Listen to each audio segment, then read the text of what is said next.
least it wasn't like the at least it wasn't like the roll 20 incident with the Yeah, that was throne pretty room bad. thing. Fuck. That's pretty Remember we're like, bad. oh shit. Oh Oh no. no. Um, welcome back. Let me hear an audio. Let's hear. Yeah, I got everything up. All right, let's do Mhm. this. Um,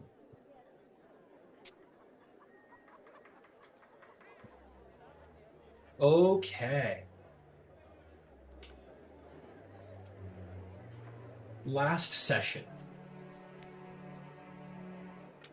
The gambit, the counterattack for the District of the Wild Mother was a successful one.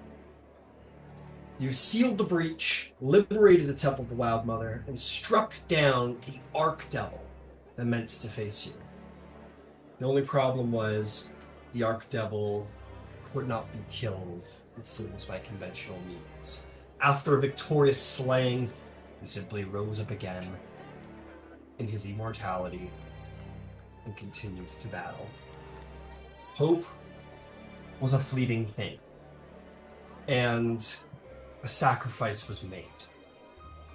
The Great Khan offered himself. The devil did not accept it. The Khan instead was given a counteroffer.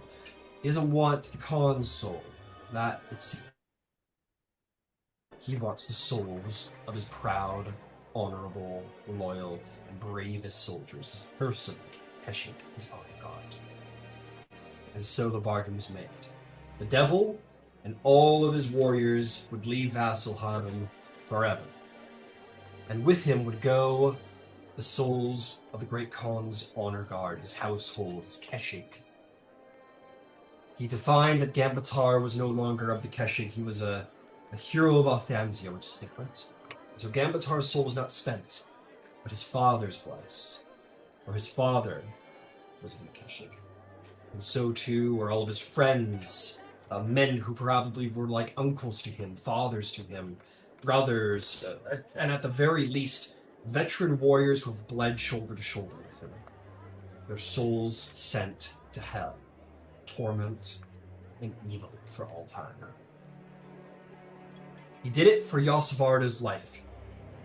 And Yosvarda returned, hair whitened by the experience. Only a couple of minutes in hell was enough to shake him to the bone.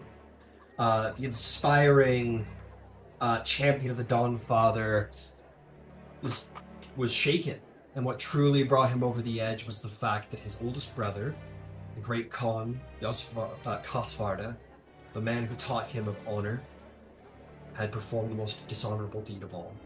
He had surrendered the very tenets that he was meant to uphold as a high bearer of Vasselheim, and sold the souls of his own citizens for a selfish love, a brotherly love. And so all of you and Yosvarda commanded him from your sight, from the walls, and agreed that for the sake of morale, he died heroically with his Keshig. Perhaps not forever, but certainly now is not the time to reveal such things. You all made your way back to the center wall and found yourselves, found Vasselheim growing ever smaller in number of individuals who are actually capable of running a siege. It seems now someone has to make big decisions.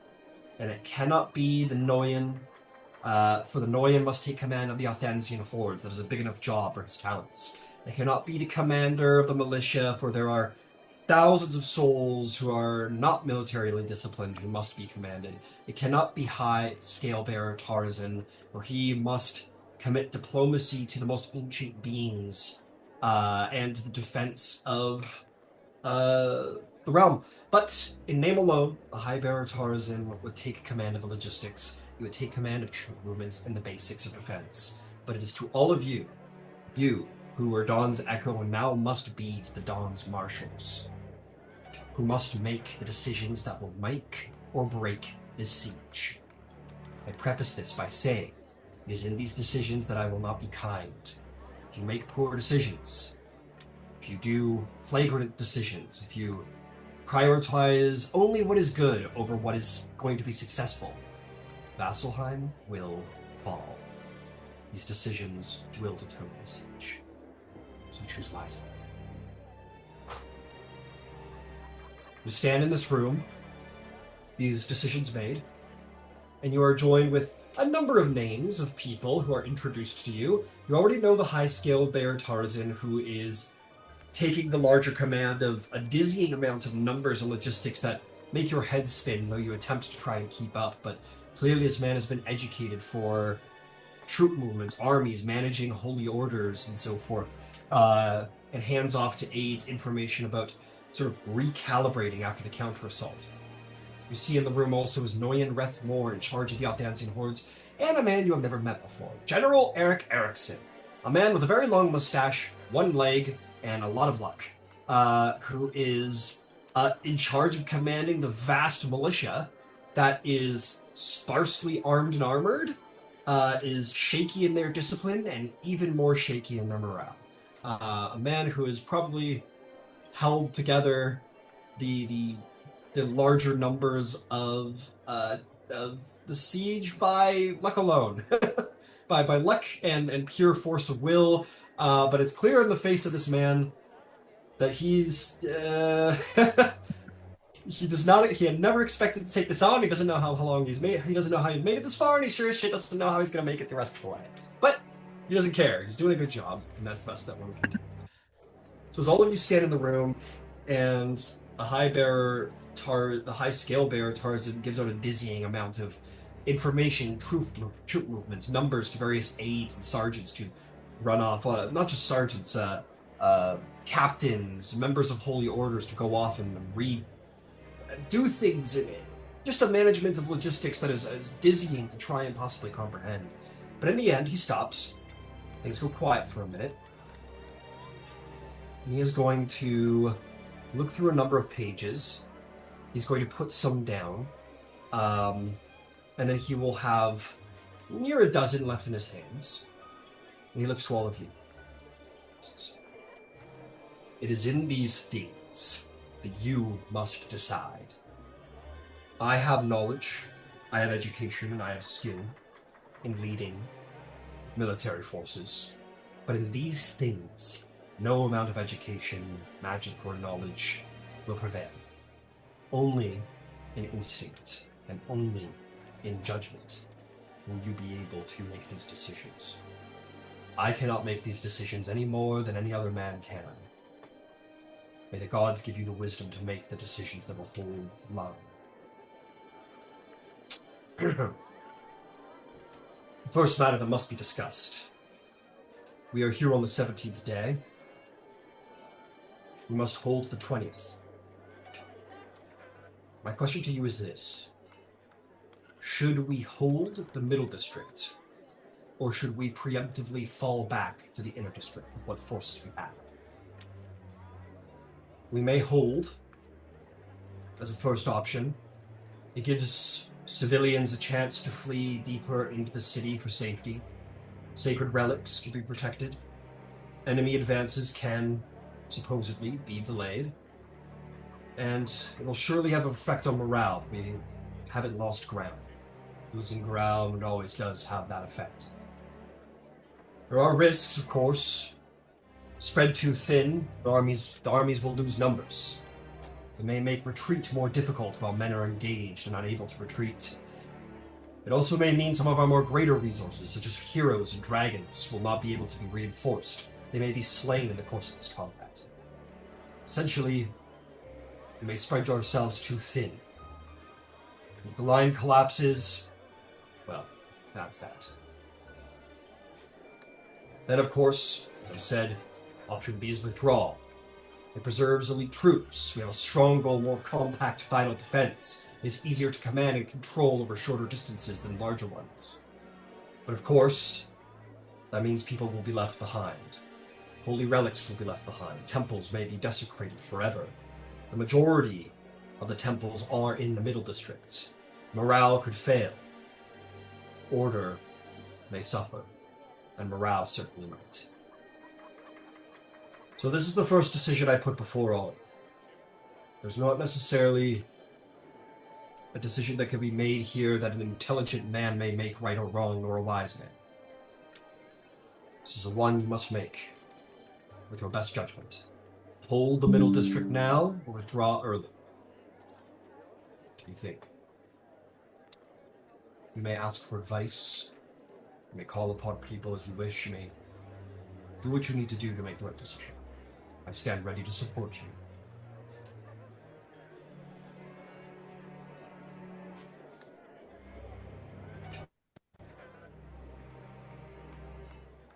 No war strategist by any means, but at least if we fall back now, we have a chance of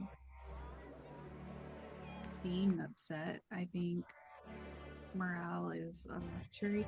Not a luxury, but at least we'll be alive to be upset about it.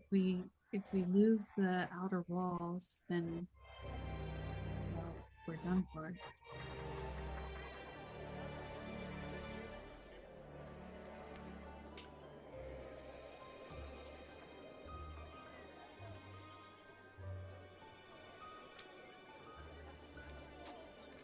If it matters. The previous Don Marshals all had very slightly different ways of leading.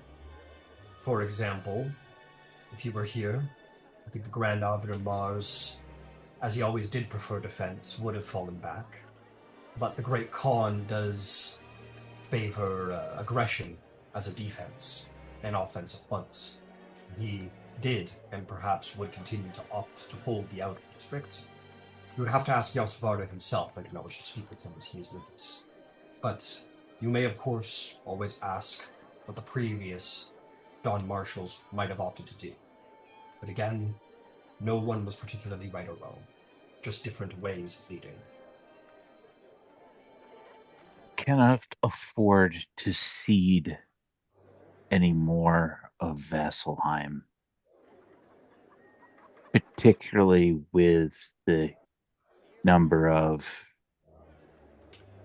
temples that reside in the Middle District.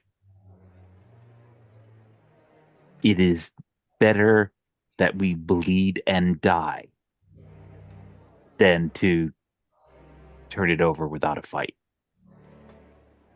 The gods would not look favorably upon that act.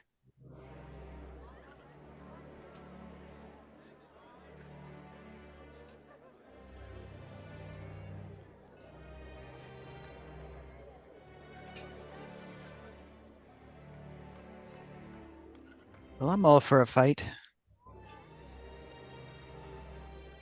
You ever heard of the hens in the hen house?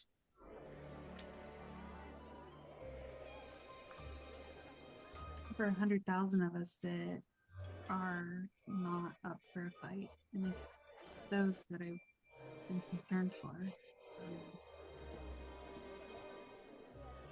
Hey. But if the Middle District falls, perhaps those people have at least a chance of escape. We all retreat to the inner. If it's breached, it's over.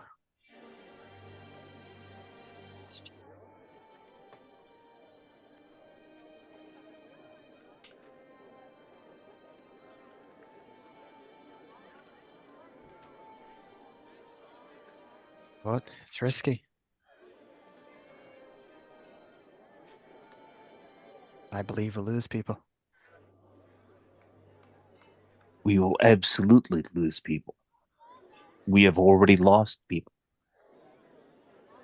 And we owe a debt of courage to all of those who have fallen.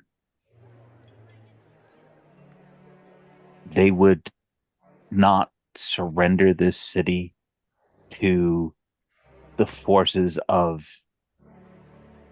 actual evil. And every inch of ground is sacred and precious. And if the gods want us all to perish, it won't matter whether we perish in the middle districts at the outer, what is now the outer wall, or huddled within the bounds of the inner district. If that's what the gods and fates have decreed is our fate, then that's beyond our ability to control. What we can choose is where to spend our courage, where to spend our blood. And I will not cede one more inch to these things. I understand that there are people who are afraid. Let those who have the lack of courage retreat to the inner district.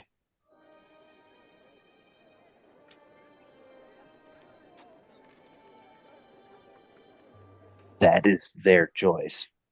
But we should hold absolutely no misconceptions that people are going to die and there is a price to be paid for defending every square inch of this sacred city.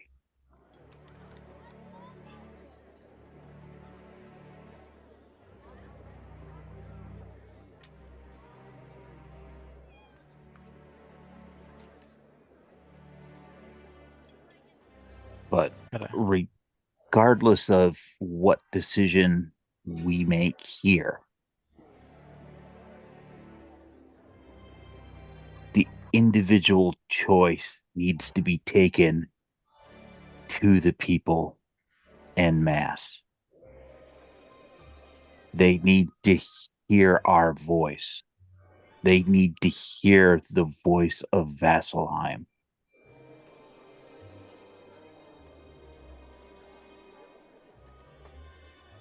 Don't know war, but I think I could help with that. Think you could?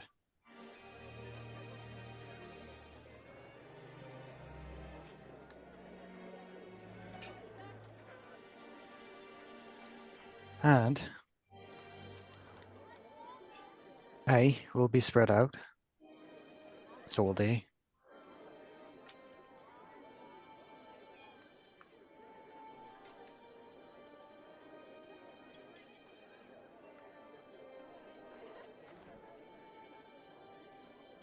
I prefer to fight. Hold our ground.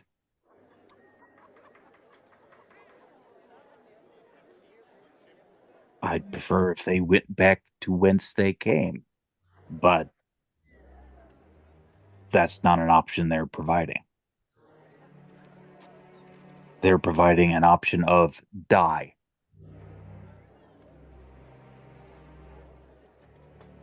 They don't care where we stand to make that happen. They have made that abundantly clear.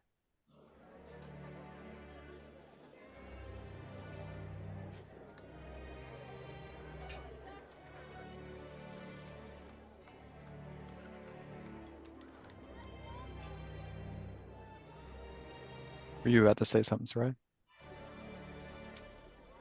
Yes. I was going to say I'm convinced Gambitar put forth some compelling arguments, and yeah, I'm happy to do my part as much as I can.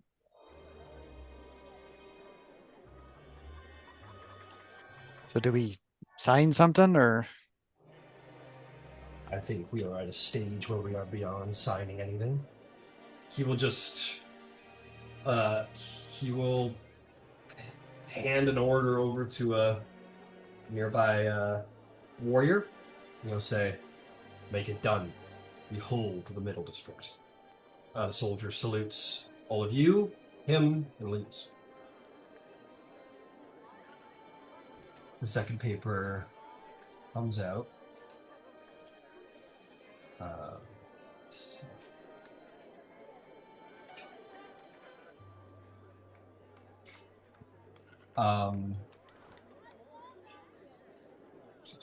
We have a very interesting issue that needs dealing with. It's twofold, actually. It says, Noyan Rethmor, the Arthansian Horde. They're, as I'm sure you well know, Vatar Gambatar, they excel at cavalry skirmishing. They excel at attacking on horseback, fighting rapidly, as cavalry should. Such skills suffer in the city, and Noyan Rethmor has put forth that he wishes for, well, counterattack, or at least to use the cavalry, rather than putting them in reserve. Noyan Rethmor steps forward and says, "It is true. We have many warriors, and we should use them to the greatest effect as we can. We are cavalry, we are horsemen, we are riders. We should use these abilities before we are completely cut off from the outer fields outside the city. Now that we have the Wild Mothers District, we have access to the plains around Vasselheim, and we can move more freely than rather around buildings where we will get pinned and killed easily. While we have access, we should use the talents of the Arthansian Horde to their greatest effect before we cannot further. That is what I request of this War Council.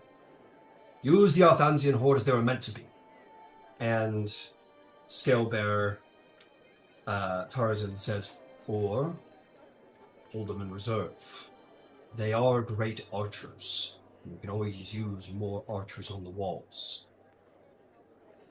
I don't think I need to illustrate the risks. Send the Horde out and a great and violent victory may be had. They may be stalled in their own offensives here. But we may lose many warriors doing so." Noyan Rethmor says, "But conversely, if we are held within the wall, our greatest talents and our greatest might will be not possible to use later in the siege. If we are held in reserve just to hold walls, we will not be used to our greatest effect. We will not be able to strike the blow that we were built and meant to, trained to do so."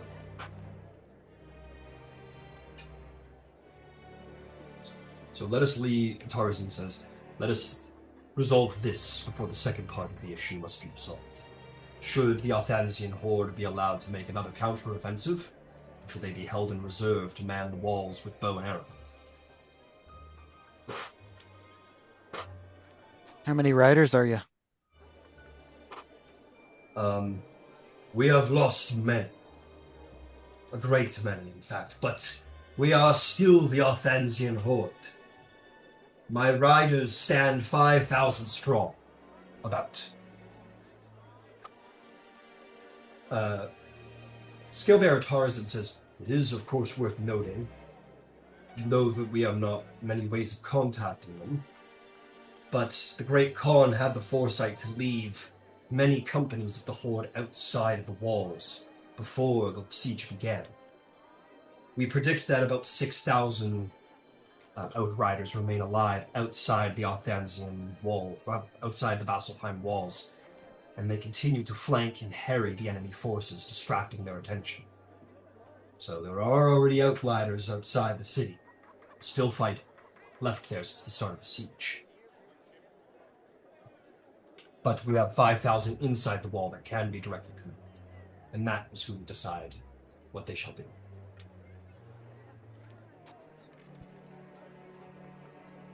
Well, we've already spread ourselves thin by choosing to maintain the outer wall, so I think we have to keep the archers here. Especially if we already have troops out there. I worry that we do spread ourselves too thin if we send them out.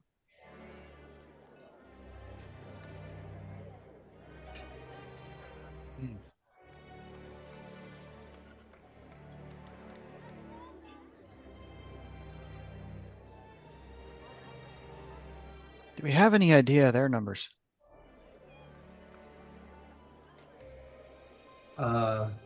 Tarzan sort of looks through some information. He says, no accurate estimates. The tree line gives them ability to hide their base camps, and so it's difficult to spy. Even the dragons, who have the keenest eyes of all, cannot see through the brush of the forest to understand their true might. They have hit us hard, but it is very possible they have great reserves.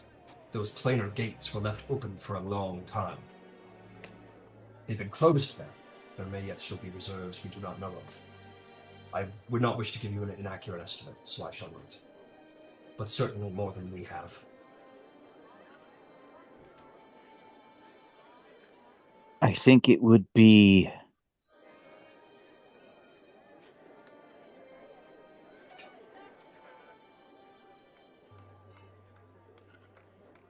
wise.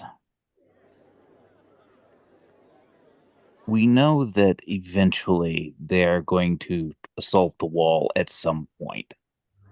I If they are sufficient in volume that they can assault the wall across its entire length, that is more than can be reasonably defended at any point.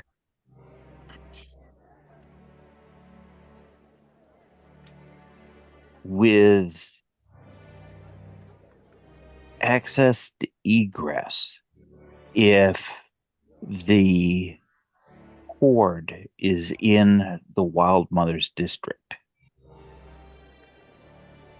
they would have the ability to create a flanking, harassing force along the side wherever that point of attack comes. But it is of paramount necessity that we do not misspend that strength, meaning it is a sally force, not a and a flanking force, as opposed to a heavily armored charge.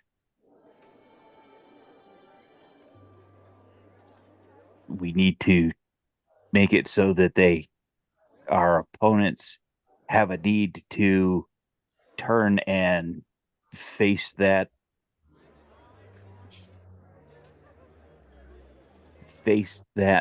flanking force and decrease the pressure that they can put on the walls at whatever point that they opt to attack. We can put a bow in the hands of a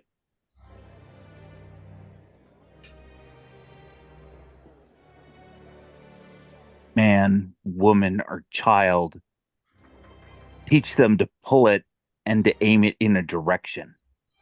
That is not difficult.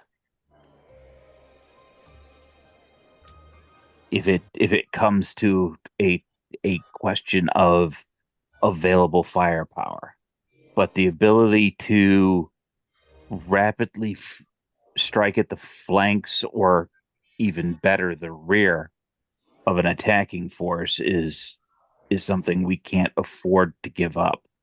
But it absolutely needs to be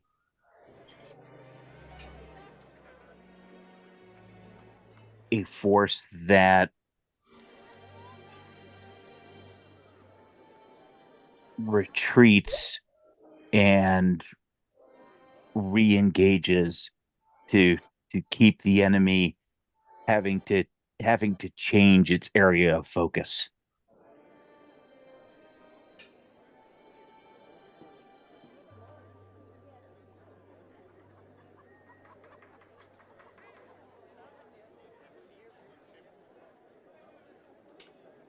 Because if the enemy is left to be able to pick where they want on the wall to focus their strength without any fear of needing to cover their flanks or rear, even with skirmishing and harassing forces, there isn't enough threat. We need a mobile threat to force their attention in multiple directions. And it needs to take place wherever at the wall that's going to take place. Right now, we have a singular method of egress to the areas outside the city, which isn't ideal. We should have alley methodology elsewhere, but it is what it is. That can be looked at in the future during repair and remediation. But for now, I feel that we really need to have that mobile force positioned to be available.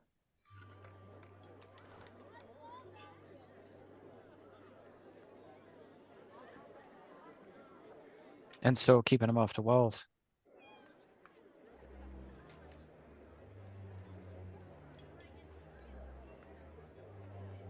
While they have expertise with bows, their true expertise is mobility as an attacking and a flanking force. We can put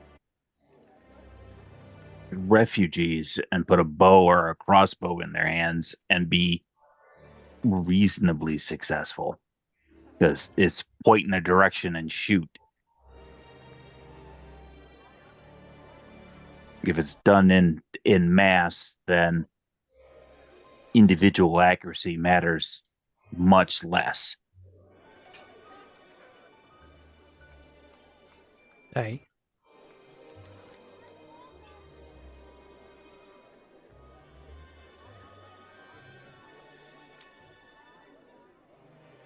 What say you, Zavriel?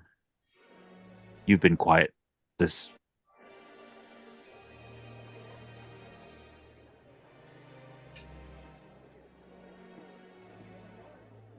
Well, um, hmm. I, I mean,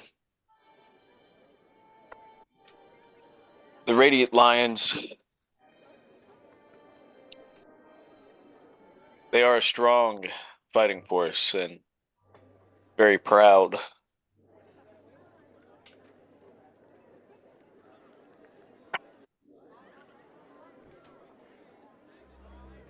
I think as far as the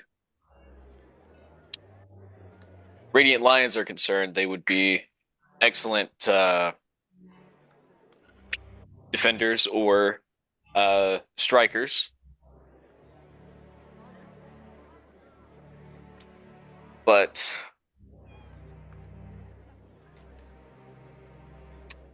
I don't think I'd want to put them on a wall.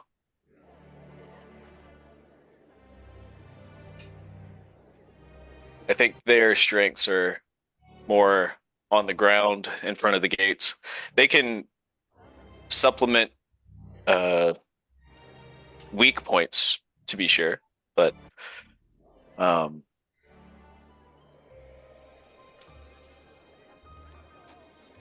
they're just sorry, not to interrupt you. I believe we were talking about the Othansian Horde, not the Radiant Lions. Unless I missed the conversation swap and I'm wrong. No, that's hence the look of confusion on Gambitar's face. Got it, yeah. So just for your information, we are discussing if the Althansian Horde should be allowed to make a counterattack, because they want to do it because you guys recaptured the Wildmost district, which means you now have access back out to the plains, and they claim that their greatest strength is fighting out in the plains. They are horse archers, and that is, as a cavalry, their greatest strength. But the other consideration is they should be held in reserve to man the walls as archers.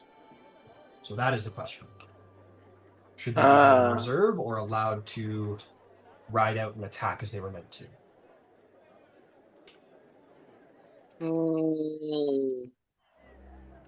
Well, why can't they be in reserve and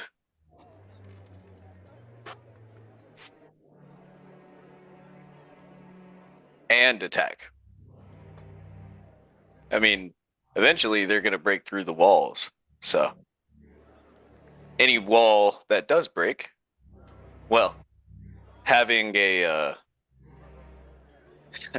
regiment of cavalry plunging through the gap could be quite the stopper, as it were. I say we put them all around the wall, maybe. I'd say, how many are there? Moyen Rothmore will say we are 5,000 strong. 5,000. However, you wish to hold us on horseback to counterattack if they break through the gates or the walls. I would say so. With all due respect, our forces would largely be useless until such a time as defeat was inevitable. Would we not? Sitting on horseback, not doing anything, till the fight is lost? Well, that may be, but if we are to push back this defeat, then we need to have troops in reserve. And, I mean, if a wall falls, there is nothing to stop the horde.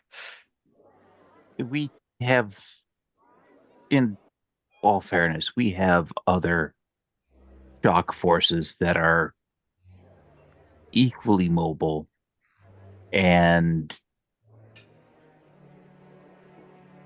are perhaps better equipped to that end. The Tempest Vanguard is a much heavier cavalry unit. The Althansian Horde is their mobile artillery, and wherever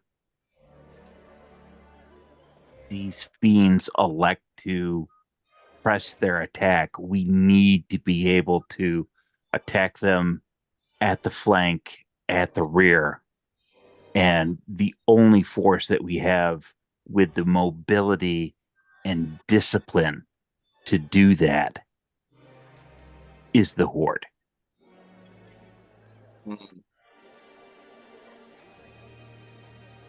What would you say the spacing is between the trees and the surrounding forests, Gambatar? It's about this much on the map. Right. So the landscape in the terrain, as seen on the map, is, yes, that there is a tree line, but it is quite a distance from the active wall. So there's plenty of plains for, say, like a cavalry to maneuver around easily.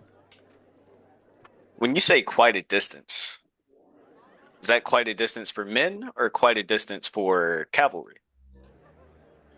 I don't have exact measurements in mind. Do you recall? Did you ever see the Underworld prologue movie?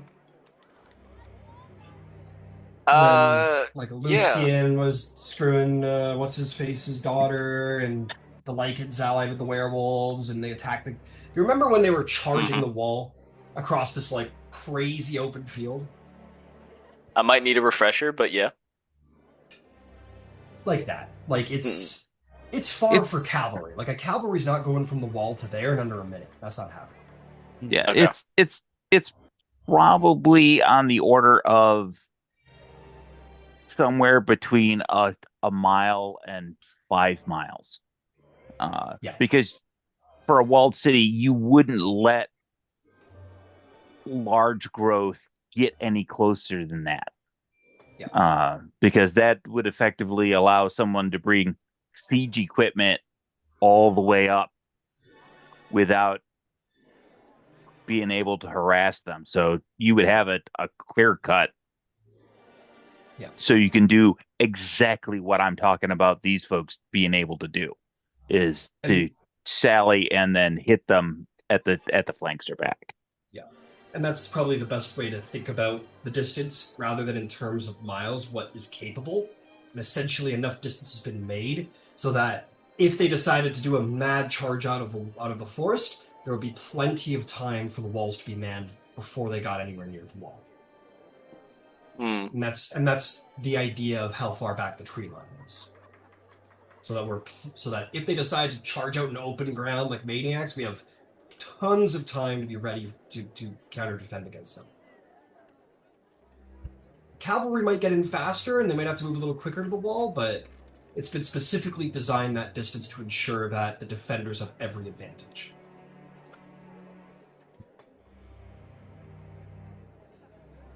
I don't think I've seen any units of theirs that could match their speed.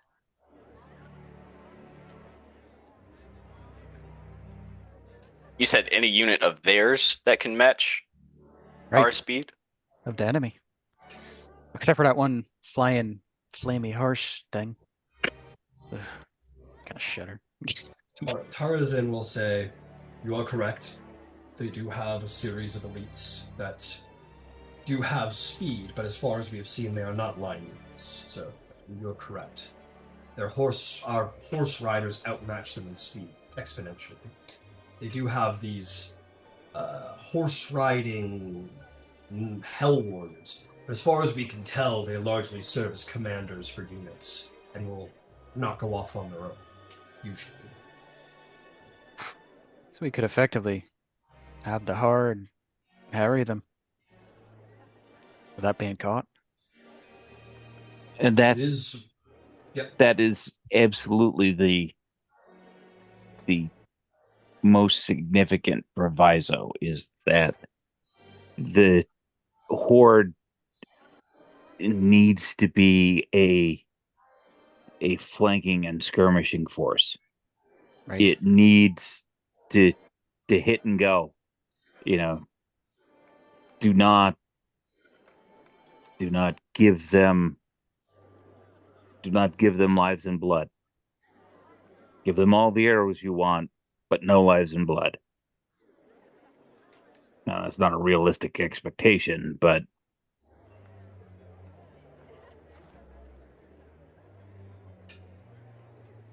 Well, they could start thinning their numbers before they even get here. Without you know, much risk. I'm mostly thinking about they will have to bring a pointed force to whatever point on the wall that they're going to attack. And it's going to be focused inward on that wall.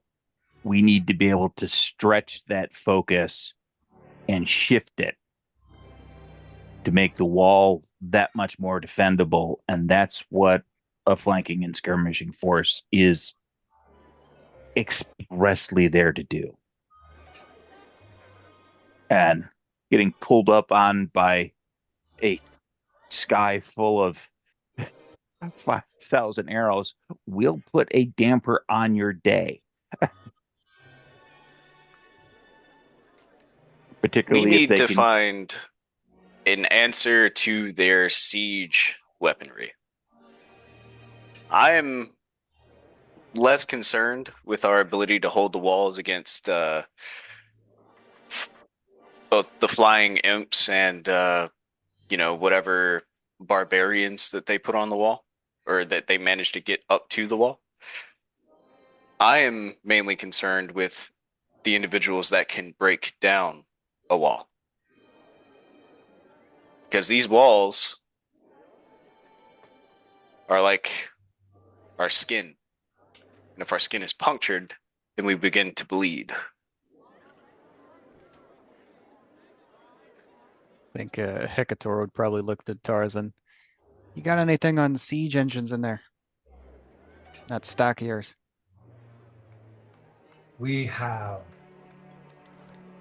some prototype large-scale siege equipment posted in the towers along the walls.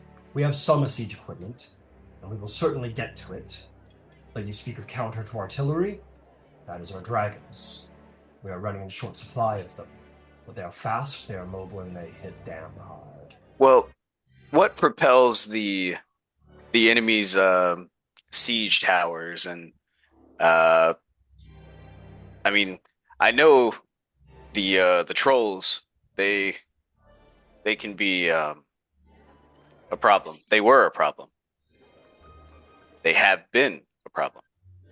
The solution to these larger warriors, these elites they have, of great size that can break down walls, the answer to that is being able to kill them before they can retreat. But so long as that they remain in reserve, the only way to possibly do any harm to them, gestures to the Noyan, send the riders out to do their counteroffensive, and they may be able to strike a blow against these larger targets.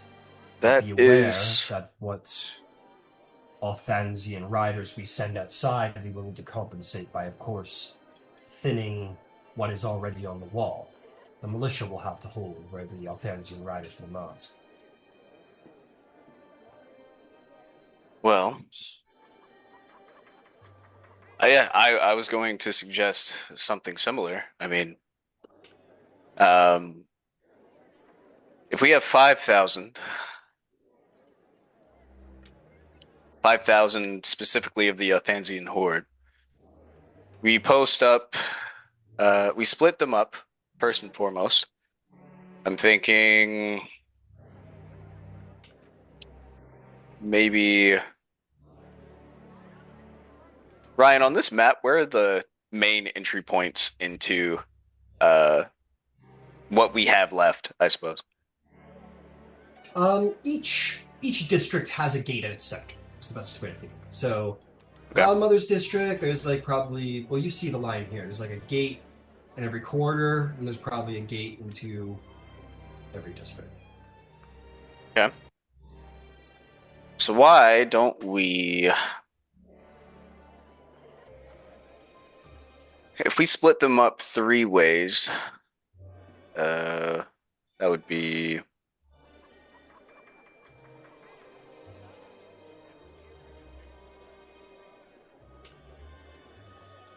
There are currently 3 battalions manning the walls. You would split these battalions up? no, just the Althansian horde. Yes, that is what I'm speaking of. 3,000 warriors, 3 battalions.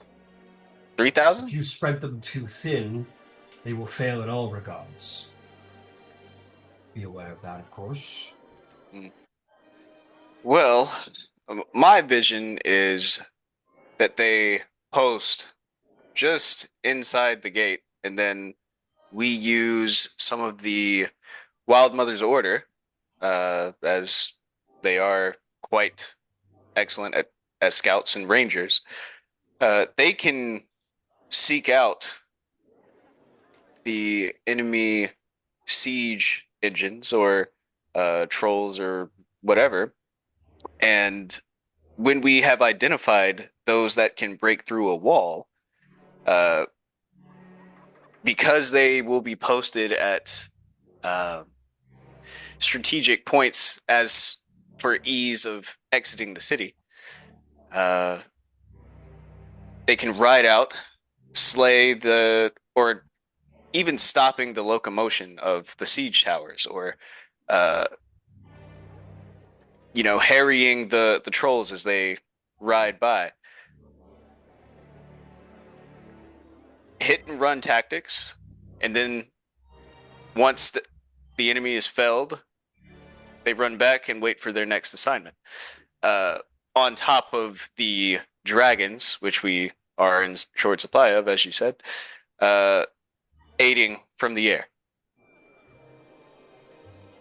I think this combined arms tactic will lead to less of the elites, as you put it, reaching our gates in the first place.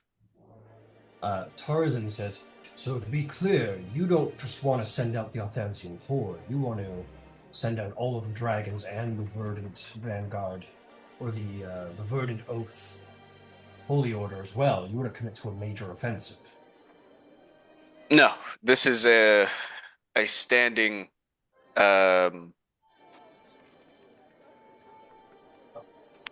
it's a standing defensive tactic. Because as the siege goes on and they attempt with whatever means they have, we quickly identify the enemy combatants or combatant that has the potential to destroy a wall. We ride out quickly, try to target specifically said individual or contraption. The Rangers really don't have to go anywhere. So they can be posted. Just to clarify, you want the Althansian Horde to make a counteroffensive. You want them to go out, identify important targets, and try and kill them. As they approach the wall. Okay, so, understood. I humbly offer a differing opinion. And we have... Quick reminder, because he wasn't here for it, the decision was already made to try and hold the middle district, and not fall everything back into the inner district with what troops we have. So that decision's already been made. Please, Gambaton, my apologies. We have 3 battalions of the Althansian Horde.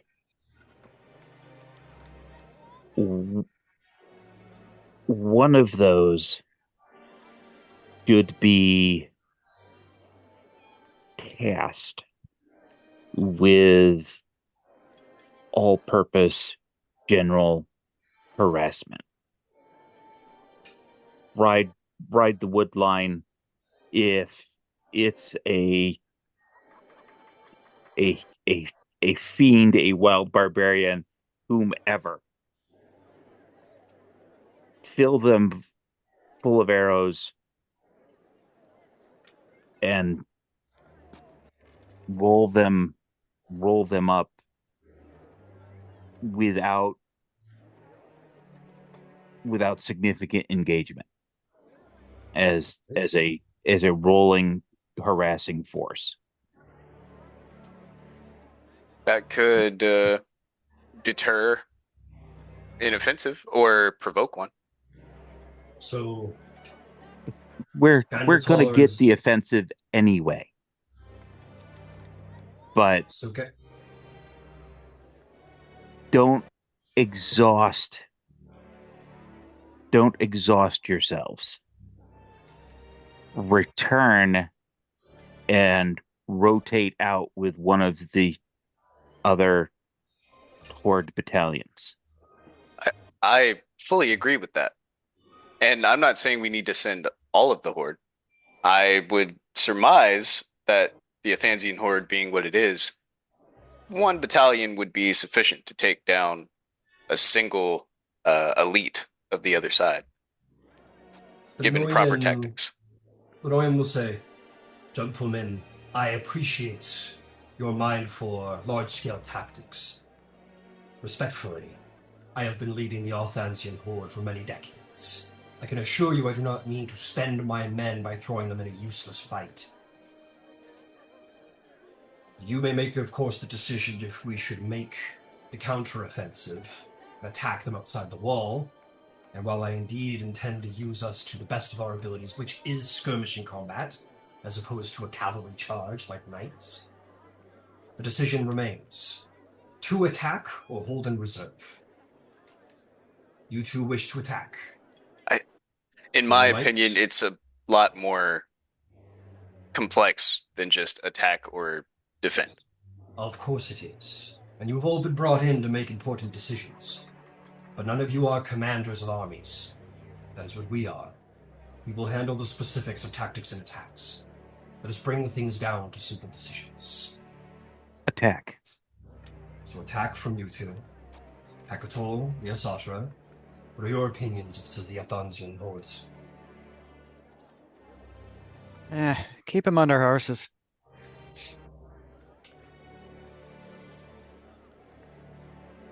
Very well. Yasatra, are there any great objections? I worry we are spreading ourselves a little too thin, but I trust my counterparts that they know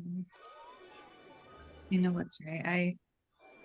I'm completely out of my depth here, to be totally honest. Understood. Very well. As you have all spoken, the Athansian horde will do what it does best. We will ride out and we will riddle them with arrows. Anoyan will bow and he will leave to go conduct a counteroffensive, as has been determined.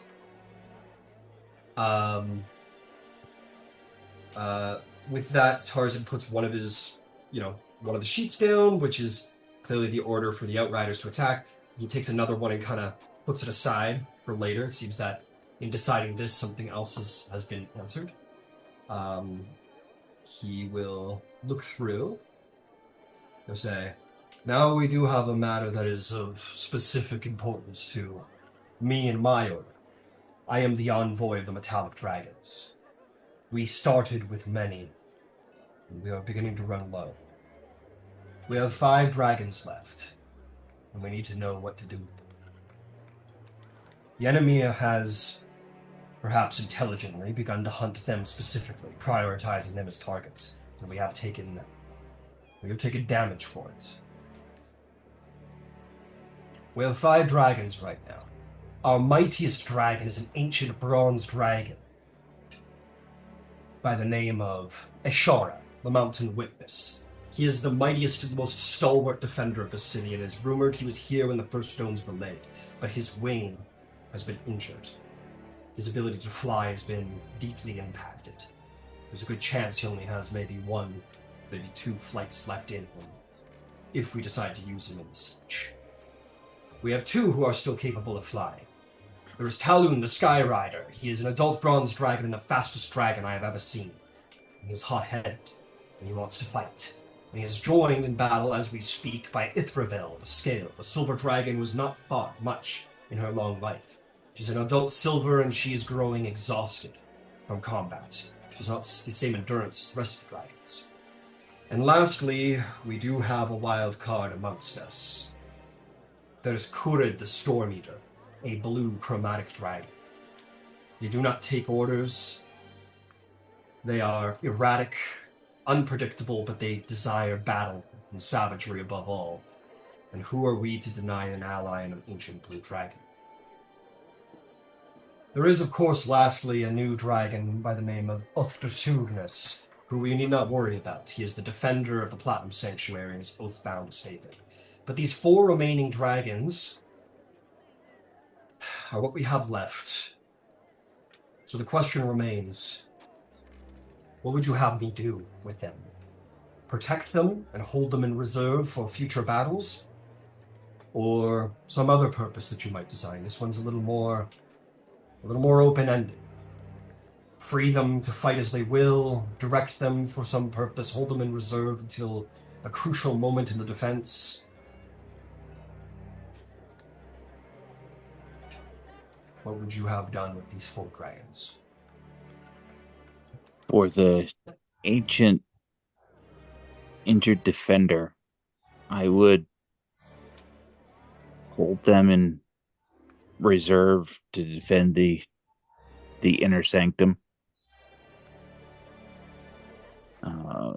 What limited mobility they still have and the force of that presence will help a great deal. If the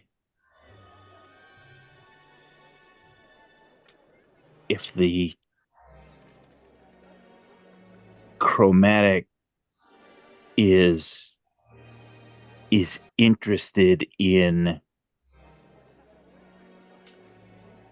violence and it can be directed, I would say let it do what it will and turn it loose, because everybody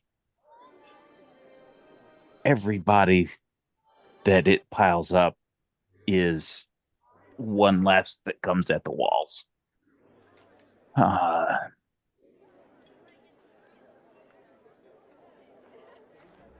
Our younger, hot-headed friend,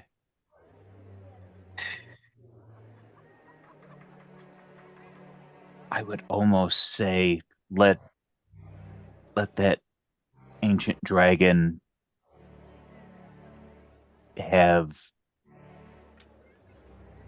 leadership and direct him. And I say that because in our limited engagement, we have seen how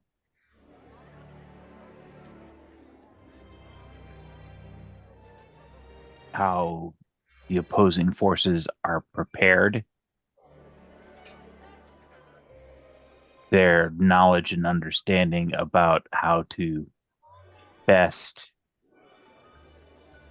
counter and attack the dragons, and how resistant some of those troops are to the elemental nature of the dragon's dire breath.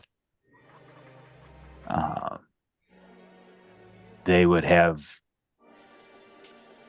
better understanding of how to best deploy themselves.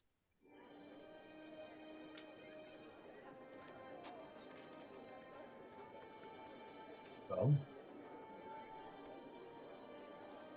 so ancient brawn, like Ambator's assessment, with the injured wing remains in reserve for a crucial moment. There is an idea of Tal'Dorei, the younger bronze, the hothead, the swift, taking command. And then the silver, Ithraville, the scaled. What did you say for her?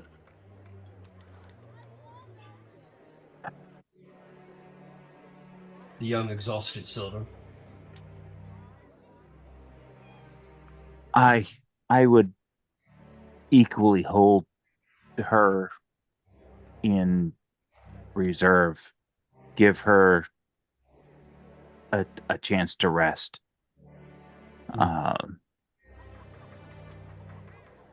There may be an exigency, but let the wisdom of the ancient worm provide that direction. Oh. But anyone else? Yes. I would absolutely turn the blue chromatic if it is interested in violence and harm.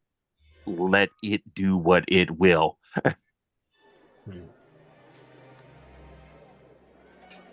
And what of the rest of you?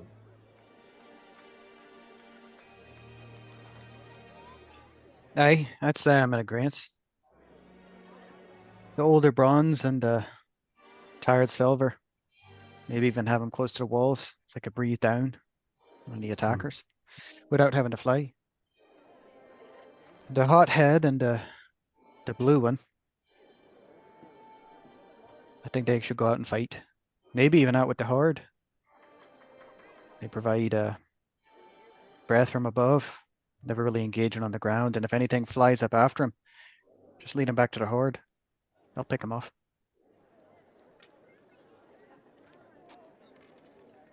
And they seem to have quite the liking for lots of fire. I don't think that bronze one would mind much.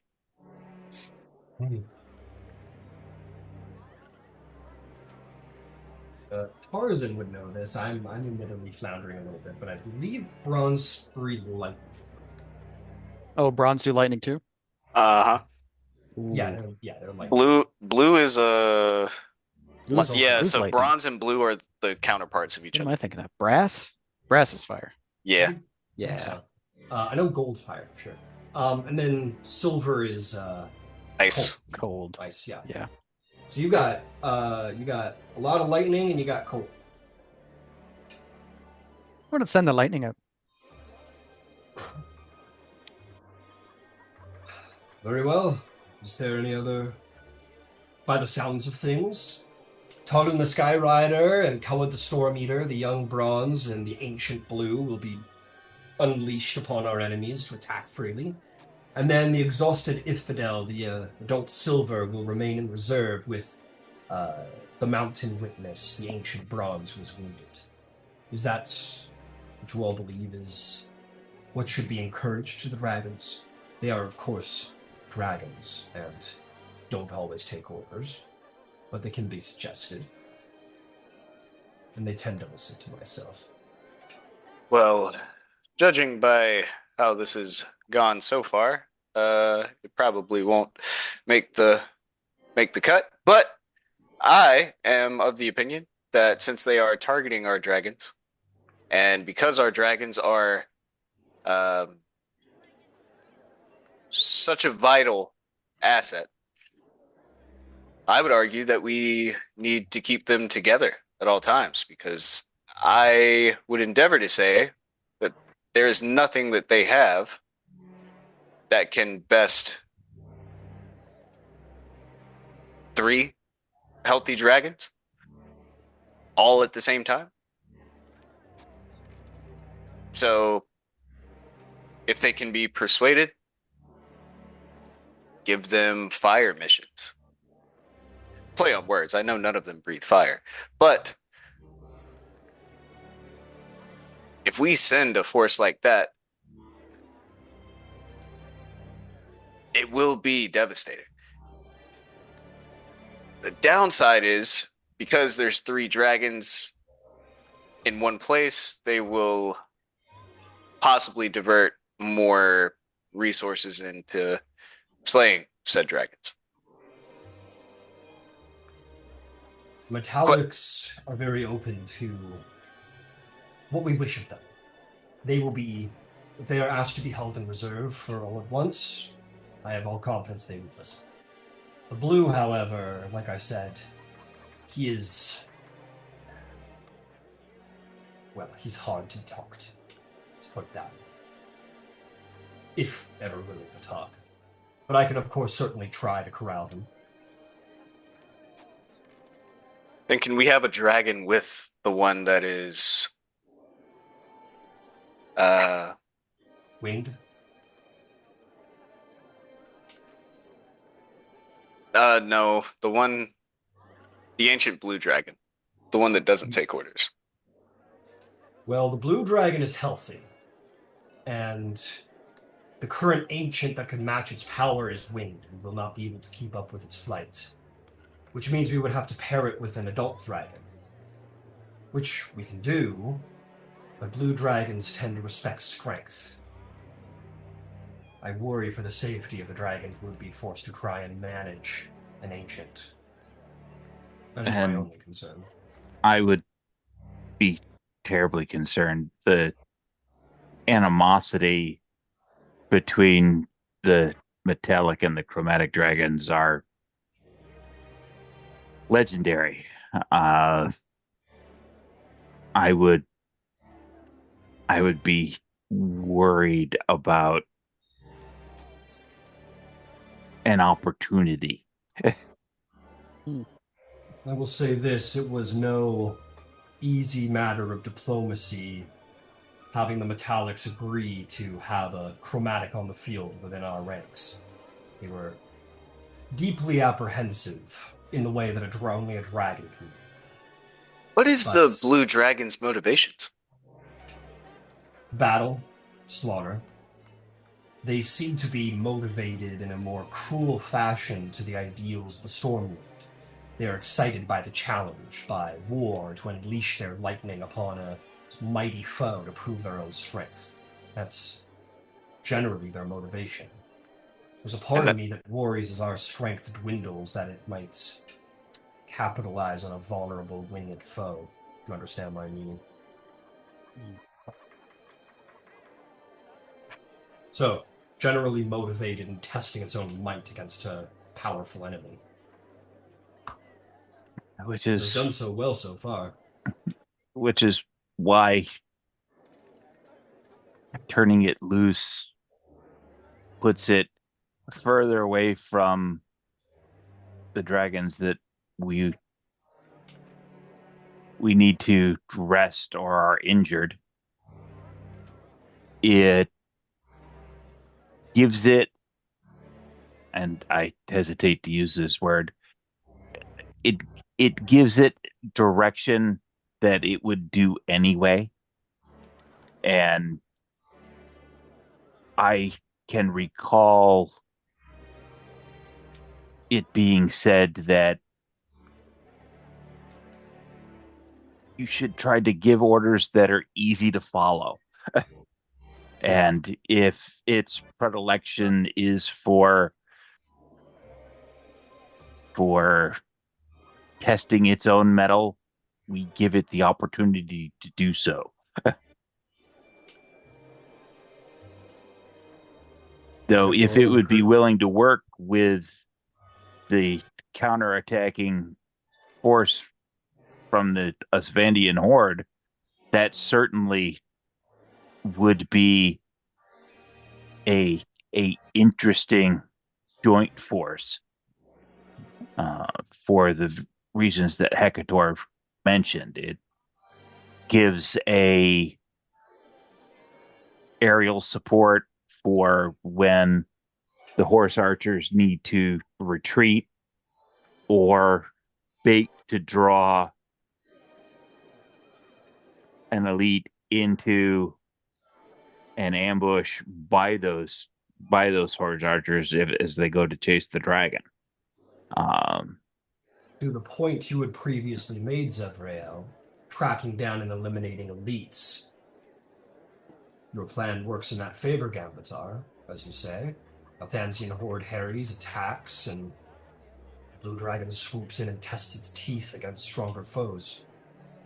Could be beneficial. I've generally found it's best to, like you say, steer the dragon as opposed to try and direct it, if that makes sense. You know, now's a great time to go collect some heads. So then the question lies, do we wish to, as Zevrael said, bring all of the metallic dragons into reserve for their safety, or bring only the two in for reserve and then leave the Sky Rider out to use his speed and continue the battle? Make no mistake, the more dragons you have helping the Althansian horde helps their chances, but of course increases the risk of indeed losing that dragon. All are brave and willing to fight regardless of the odds. It's just a matter of what we wish to risk.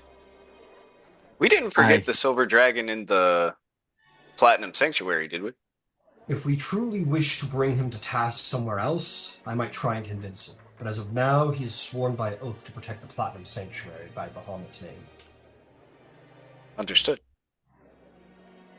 I Um, I think the Skyrider and its speed may be the answer to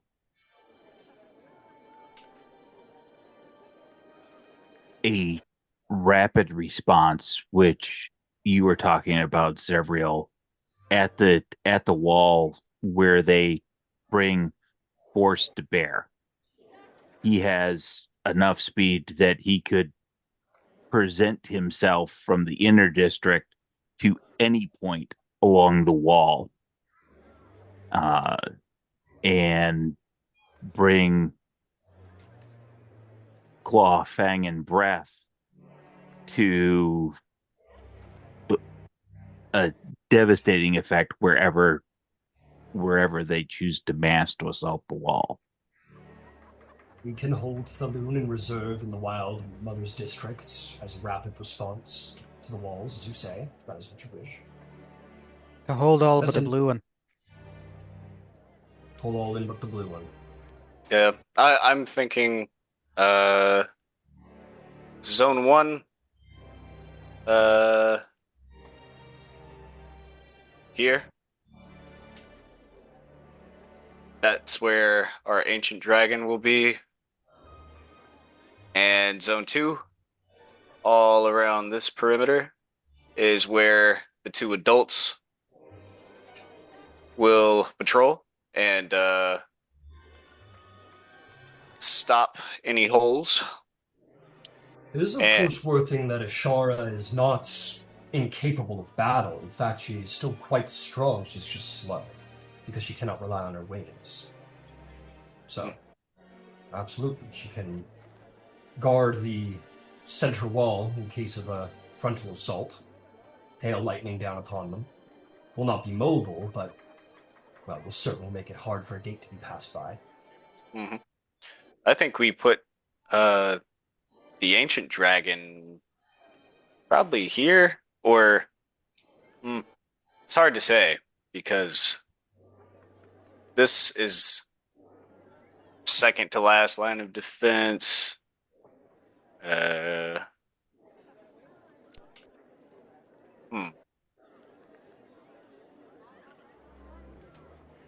Somewhere where the ancient dragon wouldn't have to fly or move too far in order to benefit the most. I think if they attack from anywhere, it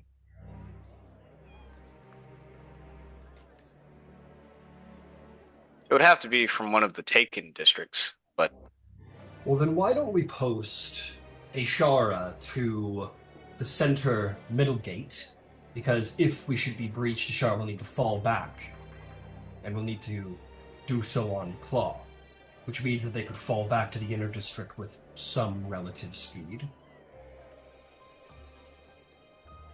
And will be held in reserve and can attack, as you said, hold the middle district. Yeah, and I think the 2 adults hanging together, one is very fast and one is exhausted. But together, I think that they will help each other quite a bit. And then the blue dragon can do what it wants to do. I worry that this blue dragon could be corrupted by enemy forces.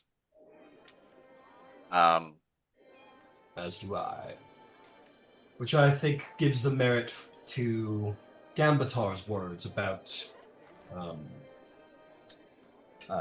letting him attack the greater force. And if he happens to be wounded in battle, if he happens to fall in battle, well, at least he will have taken a score with him. And then he doesn't become our problem later in the siege. So, we will, just to confirm, we will have our mightiest bronze stand guard over the central gate, able to fall back to the inner district should the need arise. The 2 adult dragons will hold the Wild Mother district, prepared in reserve, but prepared to respond to disruptions on the wall as needed. And the blue dragon will be, shall we say, gently nudged to attack at the same time as the Othansian outriders. We're all in agreement? Aye. Sounds good to me. Order is good.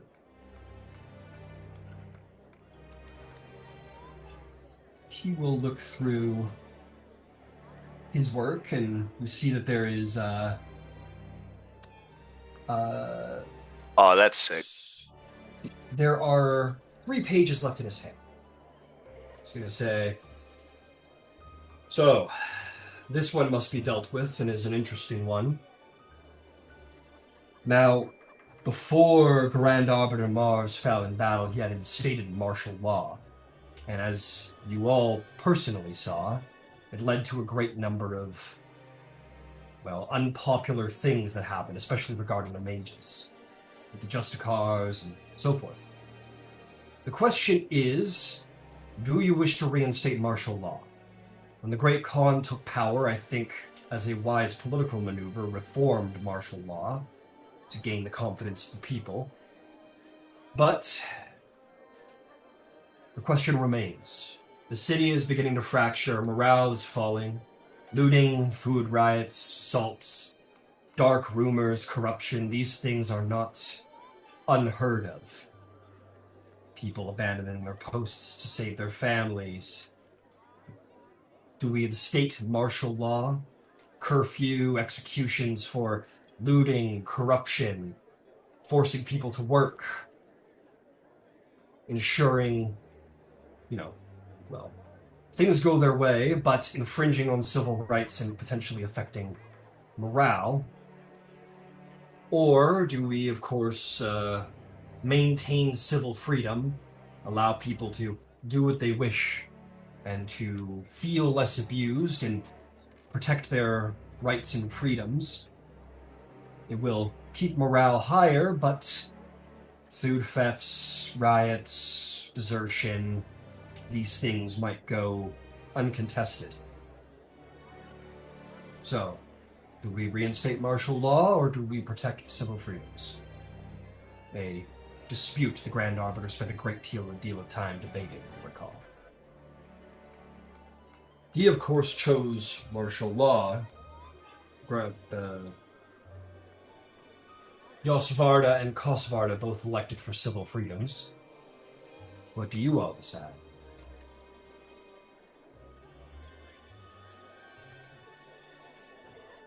I think that a version of martial law is a necessity. I firmly believe that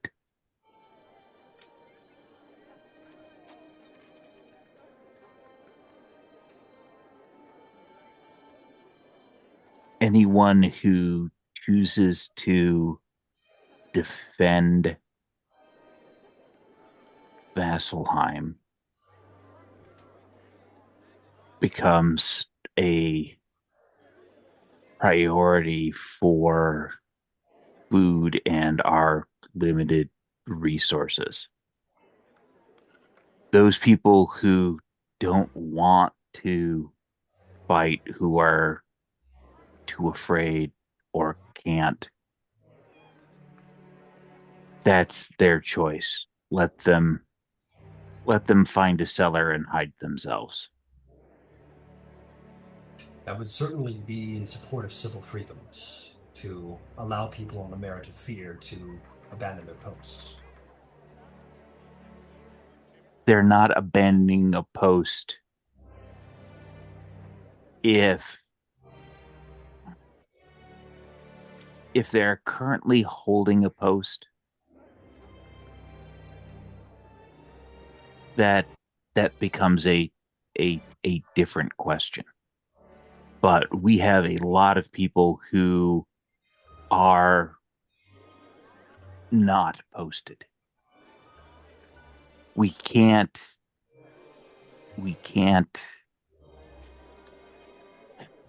put those people to arms beyond their choice. Well, it brings up a good point, and maybe I should bring it up now. The second matter, before the third that we will be finishing with, perhaps is relevant to this conversation I'll bring up now. Both need to be decided upon. There is, of course, the decision that we were discussing, martial law or civil freedoms, but we also need to discuss the possibility of further conscription. We are conjectured that if we begin to recruit the very young and the very old, temple acolytes, smiths, refugees, farmers, parents of children, we can perhaps muster another 5 battalions of militia. We can swell our numbers if we enact more intense conscription methods, or shall I say, more lax conscription requirements. 5 battalions is no small amount of reinforcements, but I think it is relevant to the matter of civil liberties and rights. So, I pose these two to you then all at once. Martial law or civil freedom? Conscription, no conscription.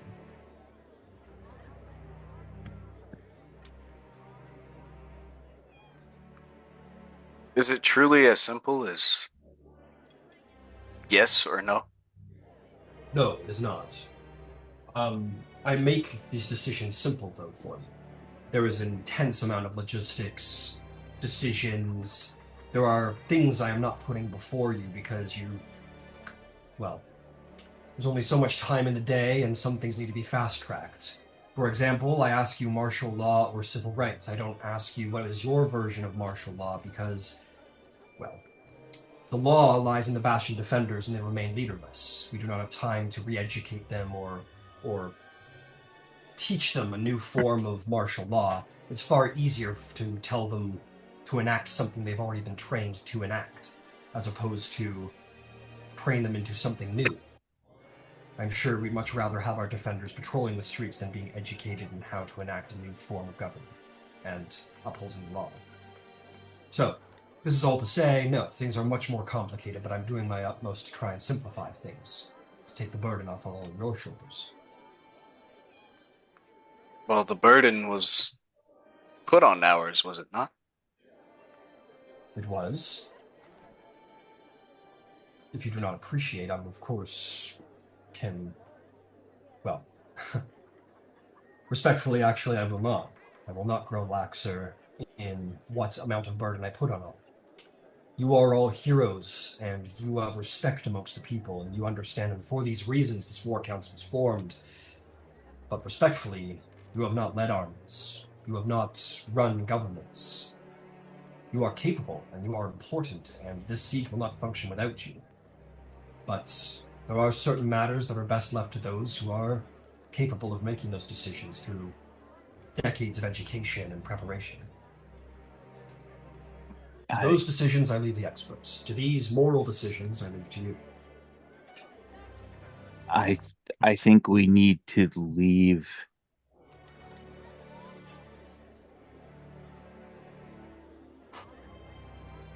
personal choice available. If this is the place where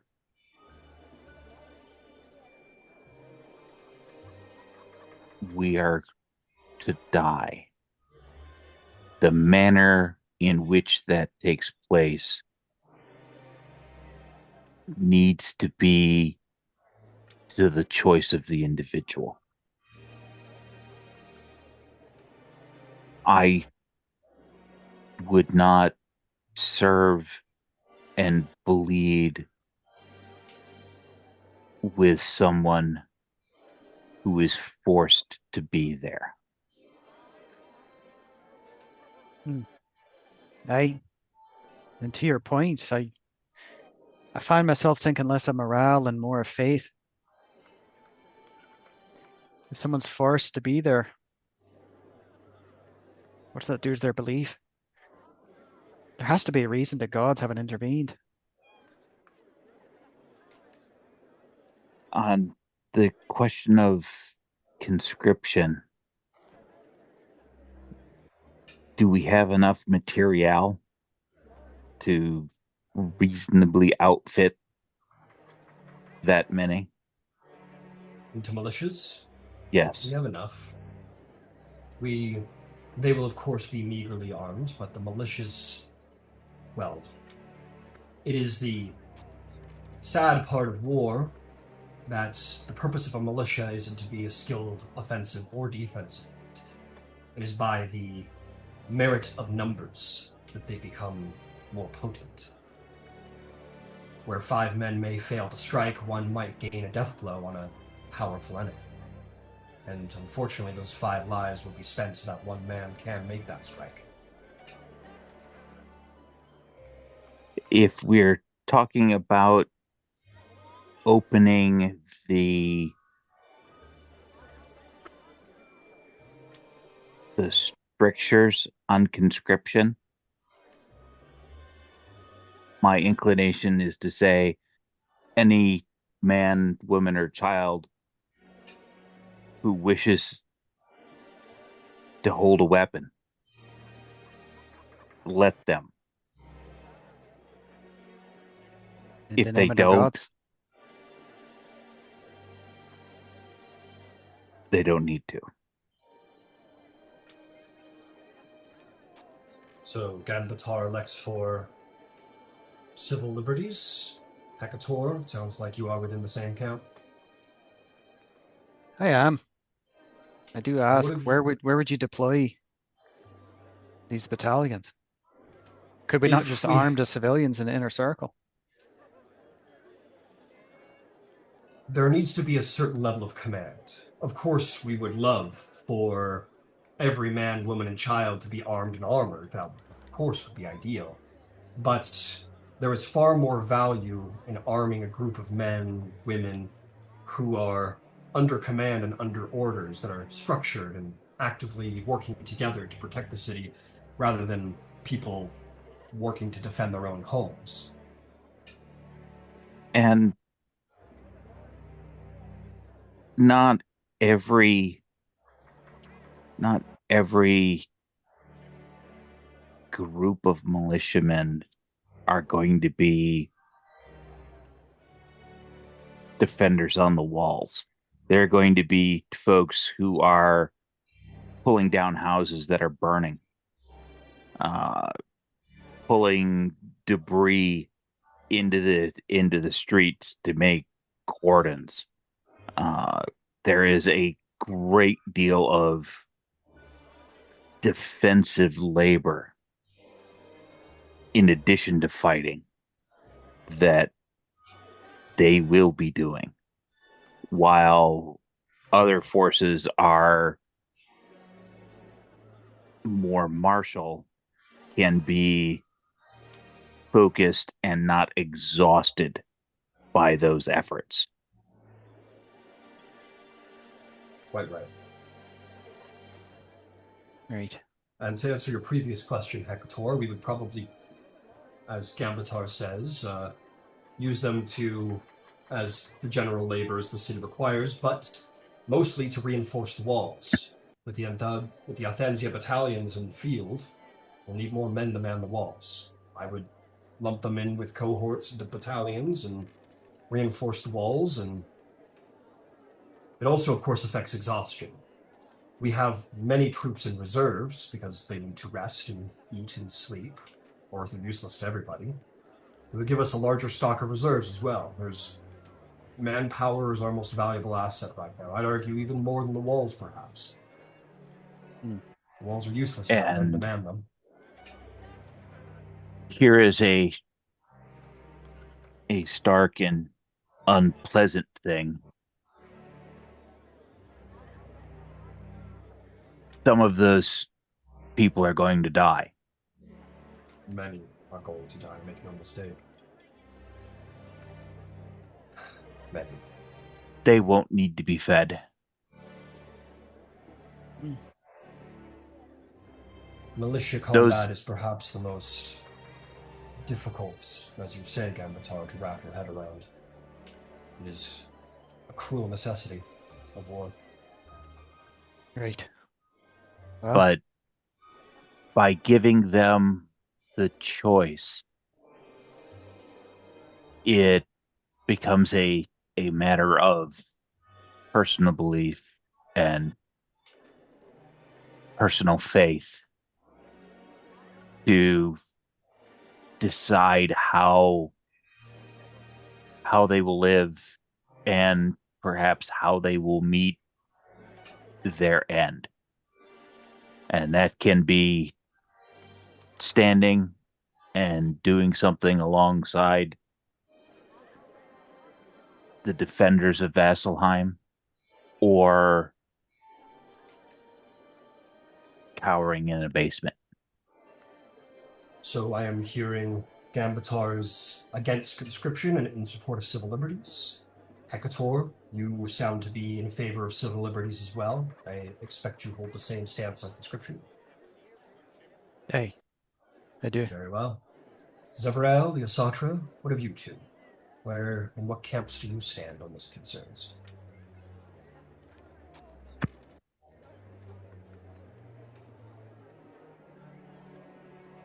After you, Anyone? Leosatra.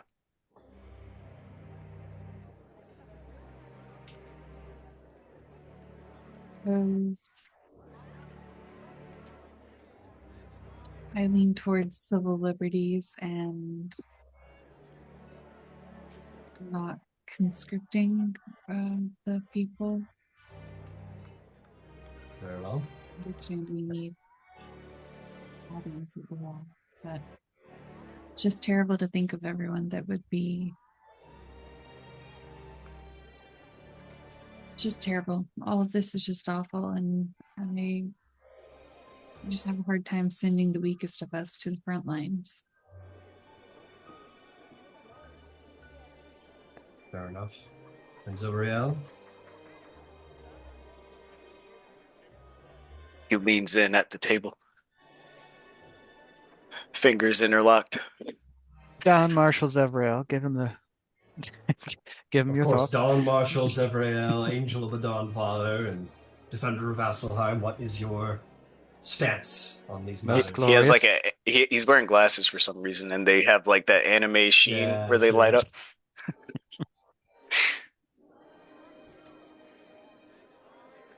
To your point, Leosatra,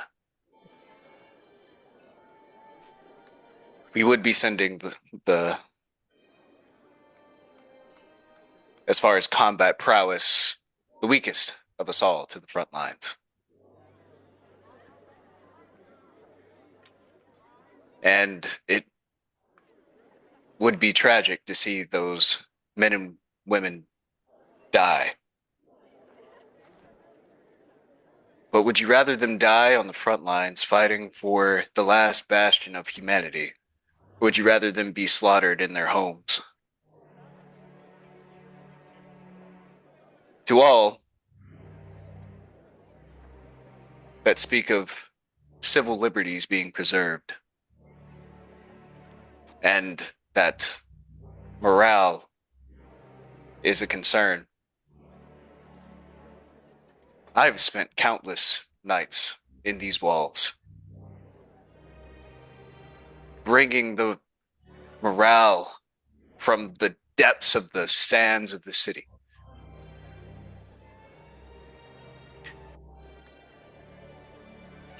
We only have to hold for a few more days.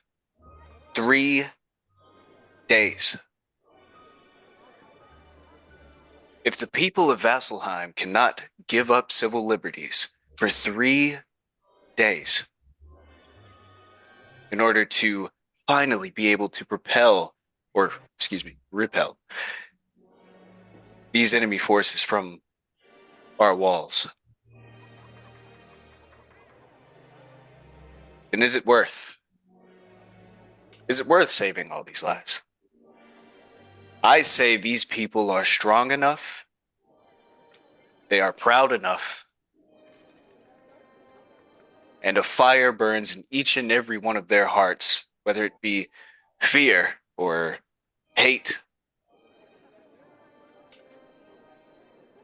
I believe that they have the tenacity to outlast these measures that we are taking, or that I propose we take, to keep this city alive for 3 more days. To your question, Noyan, I propose that we instill martial law, batten down the hatches. We take stock of everything we can, every man,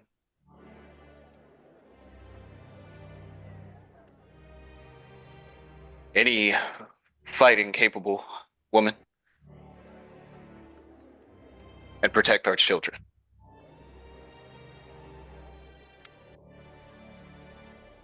I wish to instill martial law on the city of Vasselheim.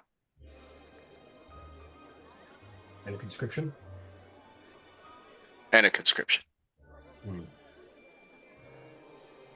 3 against and 1 for. One strong for. One strong for. It's a strong one, or the one is strong amongst the 3. Says, well, the angel's words are inspiring. If it matters to anyone, Yasvarda did initially perform a conscription. Not martial law, but a conscription of soldiers. I tend to agree with Gamatar and intend to ensure that anyone who is currently fighting remains fighting under pain of death. Desertion will not be welcomed. But do any of the 3 of you find yourselves persuaded by the words of the angel? Not truly sure how to end this stalemate amongst you all. With regards to conscription,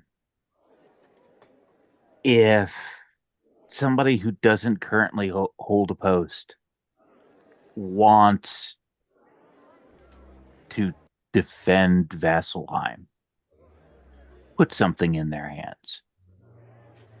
It's not forced servitude, but it has to be by choice.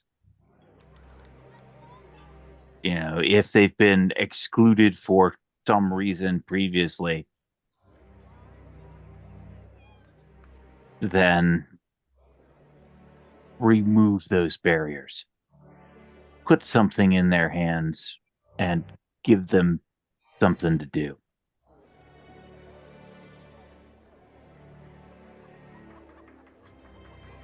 To be fair, conscription only works if they are capable of fighting. So, I mean, obviously they get weeded out.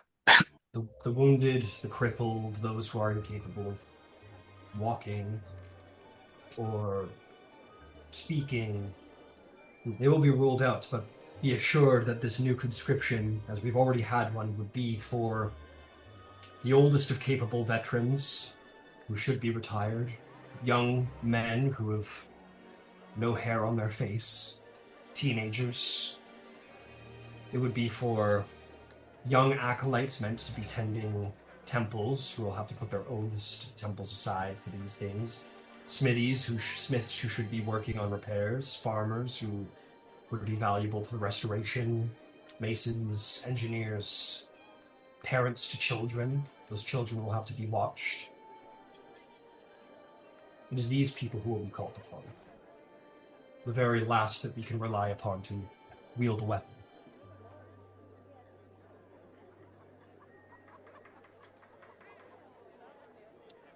I mean, shit, I'll roll a persuasion check, you know.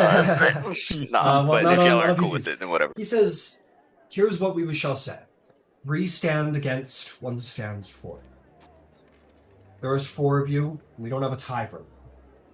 And we do not need a tiebreaker if it comes to democracy. The vote is made. So here's what we shall do. We'll move to the very last matter. We will return to this one in the end and see if there's any changes. If not, then we will proceed with the majority. Does that sound fair? Indeed. If it's democracy, then yes. Aye. The very last one is a matter of sanctuary. As you can imagine, the temples, as you've probably seen, are overflowing with the faithful. And the Bastion Wardens have requested permission to search the temples, to monitor them, and to stand guard. There is suspicion that enemies have infiltrated the faithful in these large gatherings. They wish to try and root out the Justicars, these traitors, infiltrators. It would be, perhaps, it would make the priests quite unhappy. The generals and warriors, and certainly the members of Arathis' clergy, will be appeased. And it might actually root out some people who are spreading the corruption of the enemy. But, well, it would be disturbing to the population, to the priests. It might affect their ability to pray at their holy sites for a short time, may or may not affect morale, especially if they're successful or not. So it's a simple matter of this. Do we allow the Bastion Wardens to conduct their searches for infiltrators and the corrupts in the temples? Or do we allow the temples to continue to function as normal, despite the potential risks?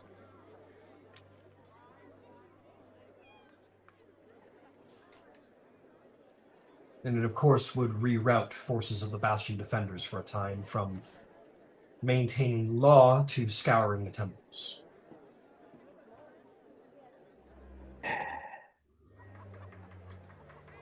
Based on the responses I saw to Tiefel's people, I would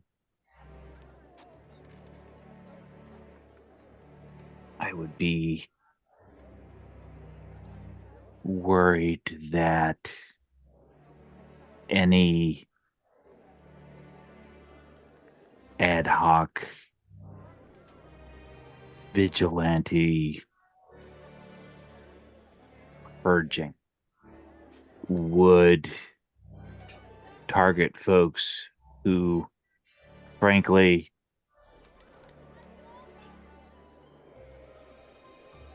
not look the part. People who, by choice, may be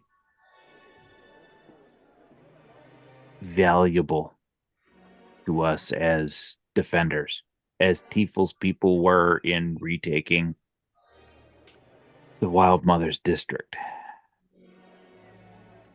My inclination would be to continue to make sure that the law gets seen to, but if there is infiltration, deal with it as it arises. Yamatar elects to see that the status quo is maintained, the Justicars are held at bay, or the rest of it.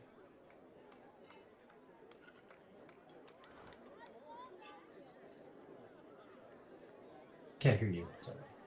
I actually don't have a strong opinion on this one. I doubt that severely. Thank you. That's all right. Not everyone needs to hold a strong opinion, but those who do, let themselves be heard.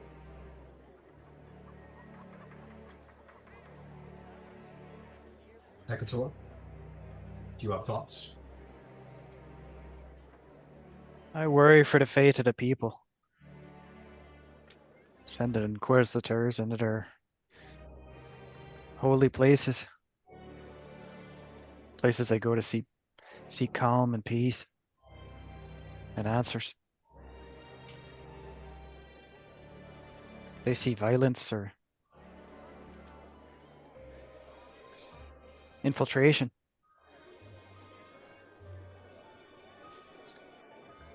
I just worry for the doubt that would cause.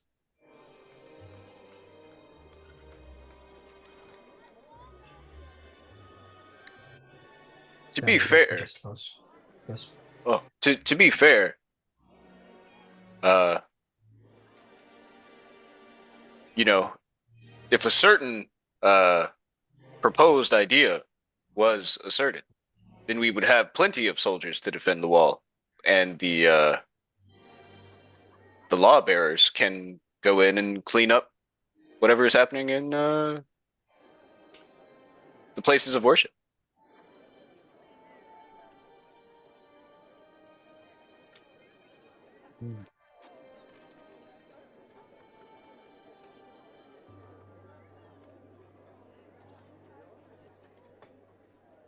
Or we can have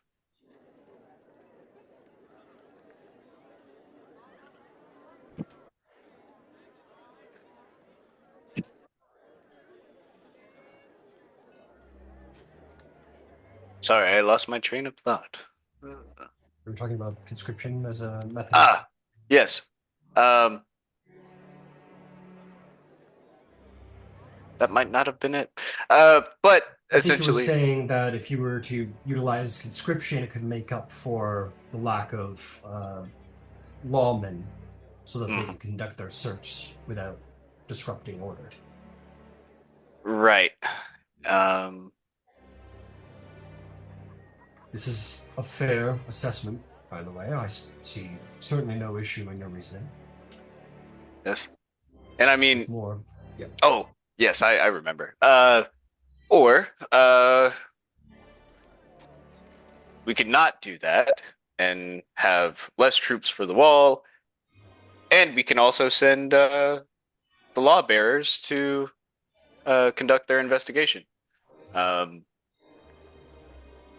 Meaning less people in total, defending what little points of respite we have.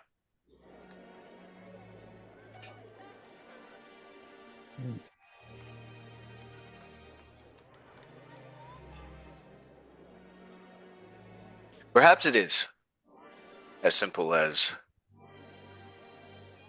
yay or nay.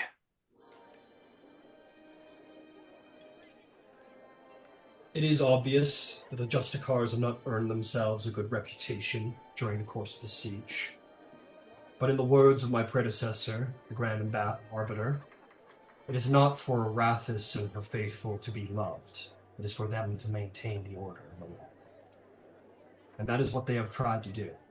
And in fairness, considering where we stand today and where we could be standing, they have done their job well. I only wish for it meant to be said that the Justicars are the very elites of Arathis' faithful. They could be overstating their mandate, it's true. But if they believe there's infiltrators, I say we do it. It wouldn't be wild to take them at their word, at least to conduct their investigation as holy members of the law. I don't mean to influence your answers at all, just I know that politics might be playing into this decision, considering previous events.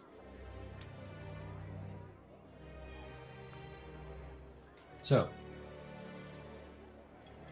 Severiel wishes to send in the Justicars, Gambatar does not. Hekator, Leosatra, where do you stand?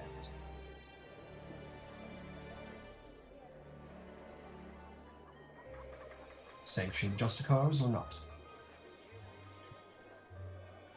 I think their time is better spent maintaining order outside of the temples.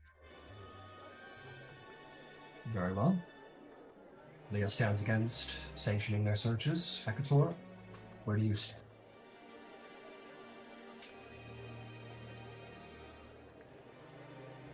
I agree. They should keep order outside the temples. All Very you do well. is shake the people's faith. And if martial law is not put in place, at least they'll be there. Very well. Then, by the merits of majority vote, these are the decisions that we have come to today. For final approval, we have decided to hold the middle district as opposed to withdraw our forces into the inner districts. You have also chosen to send the Althensian Outriders out to lead an offensive. You have elected to hold the Metallic Dragons largely in reserve, whereas sending the Chromatic one out to do battle. You have decided to protect Silver Liberties instead of instating martial law. You have elected to forego conscription. And lastly, you intend to maintain Sanctuary rather than sanctioning the Justicars.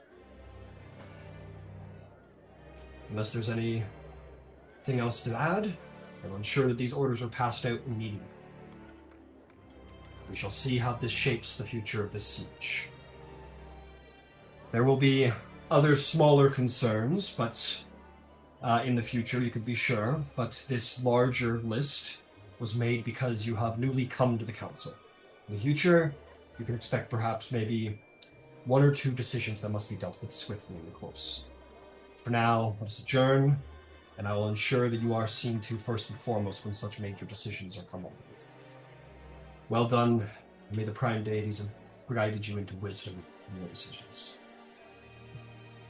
Let's just first.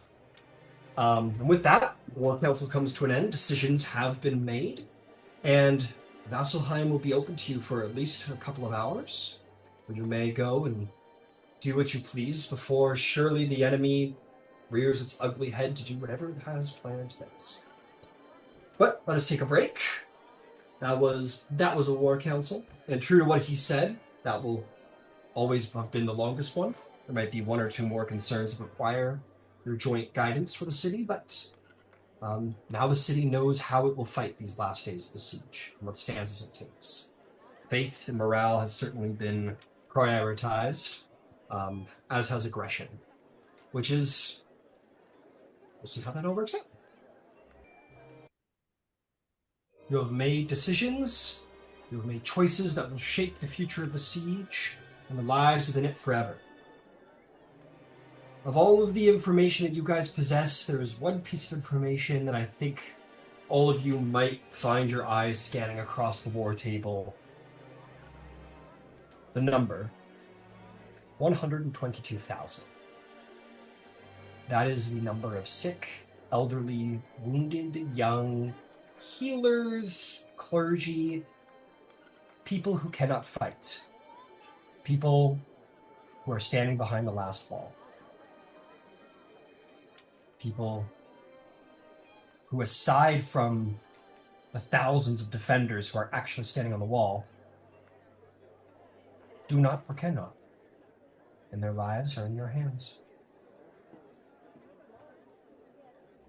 122,000. You leave, find yourself in the innermost district, which was once so holy, so sacred, that only the most important of holy folk, only the most venerated of the orders of Vasselheim stood. Now, you and many others stand. What would you like to do? Did we get a short rest doing that? Yeah, I'll give you a short rest. Actually, Sick. you guys had the whole fight yesterday. Night's coming. You're tired.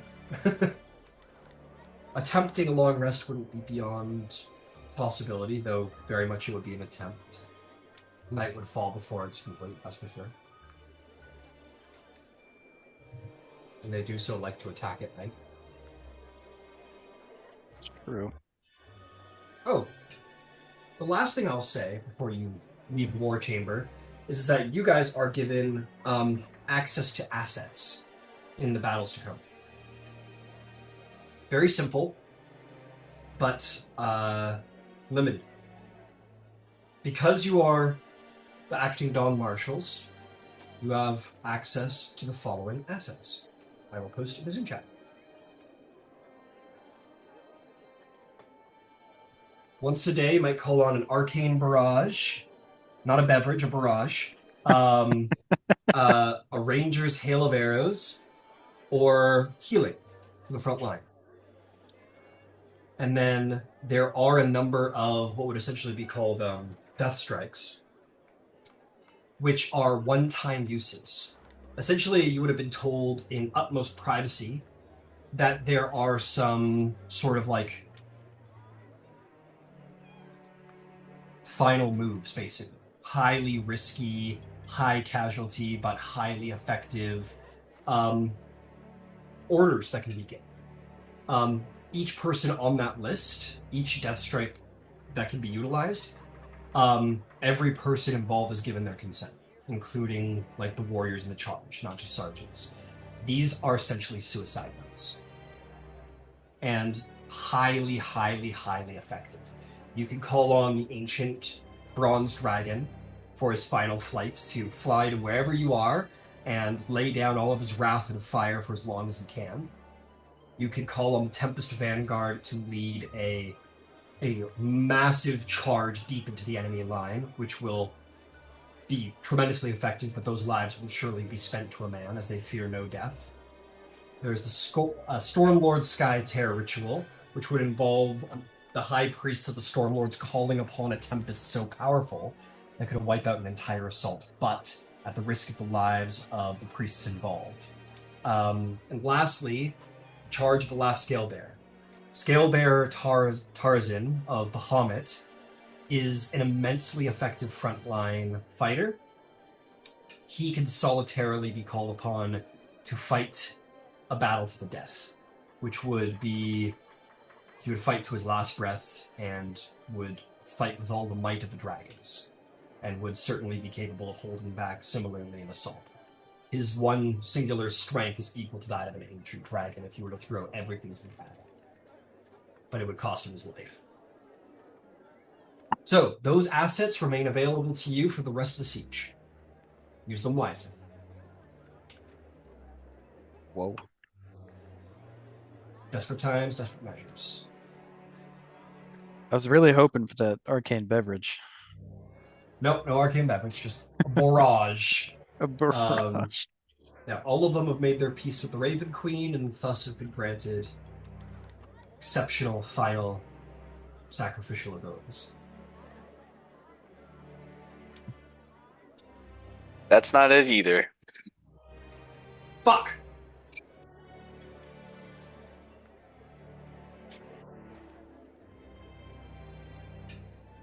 Anyway, let's not focus on my poor spelling abilities.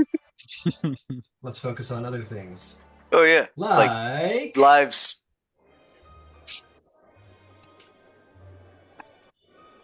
I don't know. There's no one you'd like to talk to, no one you'd like to see, nothing you'd like to do? Nobody? I don't know anybody. Yeah, right. I'm like a wallflower, you know? Yeah. We Temple. can skip all this BS if you want and go right to the fighting. If you want, of course. Oh no. No. There is absolutely something that needs to get done. And Sleep. I will need Leosatra's help and perhaps some of the clergy's help. Whatever for. Gambitar is going to address the central district. Okay. You go to the highest 'Cause- population area. Yeah. Yep. No problem. Yeah, any priests you wish. I think Thalos Rune, who's acting high priest, well, always was, but still, will gather the sense of gravity of whatever the hell is going on. He will rally a couple of priests to come with you. I need to be heard. And you shall be. Cantrips will be made available. Leah, would you be good enough to announce me? Sure. Do you wish me to deliver the message for you? Through You can if you like. It's go right ahead. Or I could support you and give you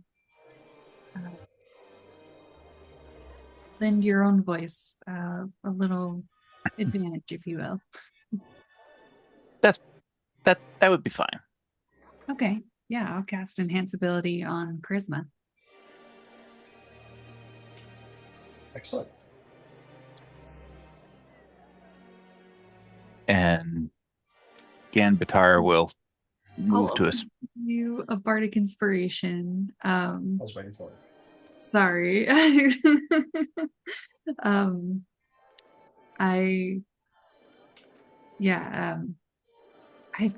have faith in you, and I think you'll lead us well. I appreciate you stepping up, and she'll give you a Bardic Inspiration die. And just before stepping in front of the masses, Ganbatar will just close his eyes for a moment and say, Stormlord, give me strength, and I will guidance myself. I'll Got it. At this point, like, you like step up on the podium, and like Leah's casting spells upon you, and words of faith and encouragement, and you're calling on the Storm Lord, and these priests are all gathering. People are like, something's going on. And as the city is very compact with people right now, easily enough, and quickly enough, a large crowd of curious individuals gathers. I would say you're also standing outside the Temple of the Storm Lord, if that helps you imagine your setting. Absolutely. Cool. And Gambatar will start with a pregnant pause of silence and wait until the people start, maybe shifting a little bit foot to foot, looking at one another like, the hell's going on? And at the point that happens, Gambatar will look at somebody in the front and say, "Who's that sighing?"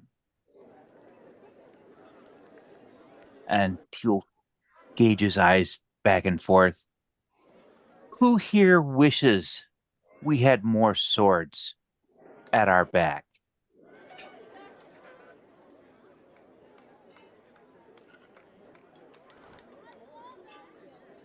And at the point that the crowd starts to talk amongst themselves, like, "Yeah, that would be good," Gambatar goes, "No, my friends, look around you. If we are destined to die, our city loses enough brave souls already. But if we're meant to survive, the fewer of us there are, the greater the share of glory. I swear to you, I, Beatar Genbatar, wish not for a single extra soldier. I don't care about wealth. I don't care who eats at my table or wears my armor.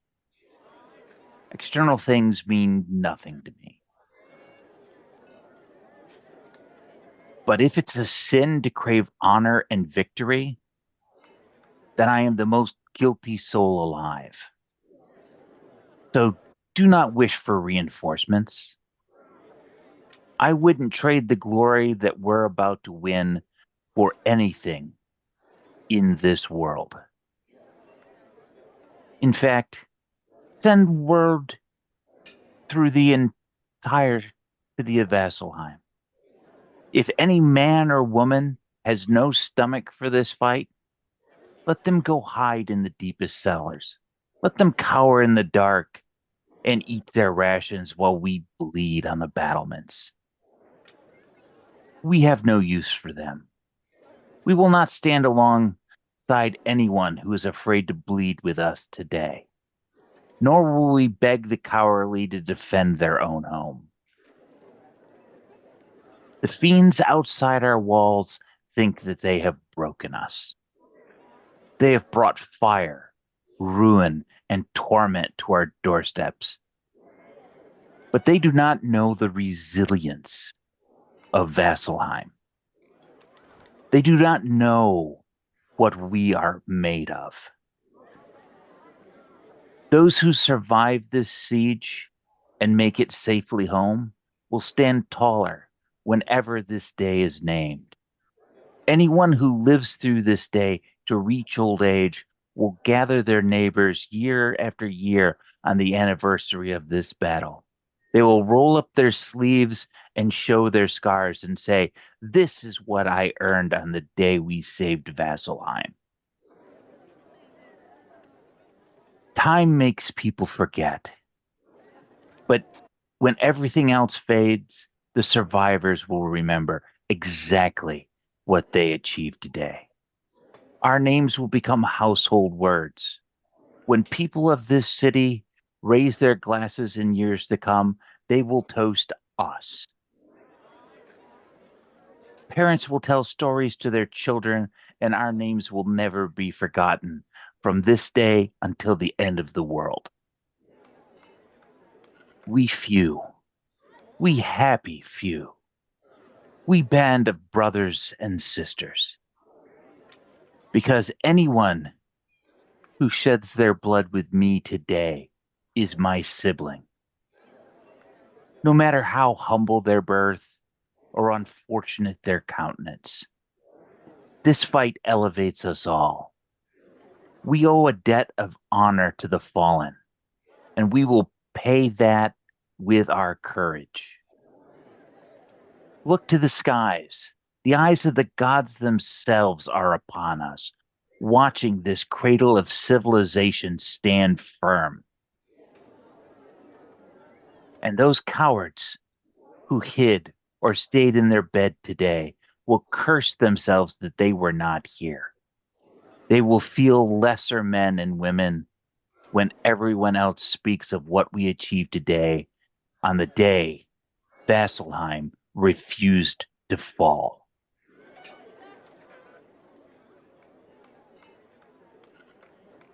Let me see them rolls. Let me see them rolls. Advantage, inspiration, and a d4. Or 8. Yeah, that's right.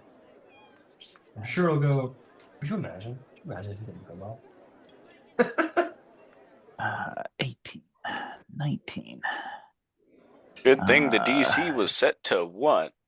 Thanks to those words. 4. 25. And Leah's is a die 8. That's right. Mm-hmm. That'll be a grand total of 29. Ooh. Oh, the DC was 30. No, it was not. That'd be fucked up. That'd be fucked up. 30. Get off the stage.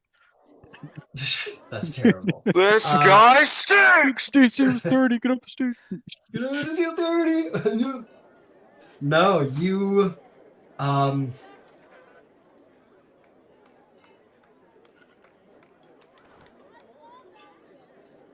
the crowd is silent, and there is this like breath of a moment of like, damn, like I was perfect, but did Leah's spell not work? That must be it.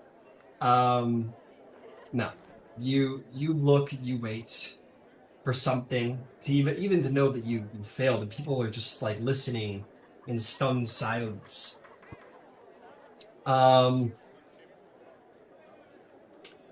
And it begins with like a drum.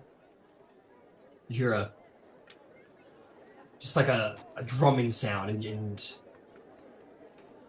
it's, you know, a warrior at the back drumming his shield. You met him only briefly, but it is Korga Thunderblood, who is a warrior, Viking warrior of the Stormlord. And the call is quickly taken up by warriors within a couple of seconds. 2-3 seconds. It becomes a chorus of weapons on shields. And then, very quickly, it's feet on stone. I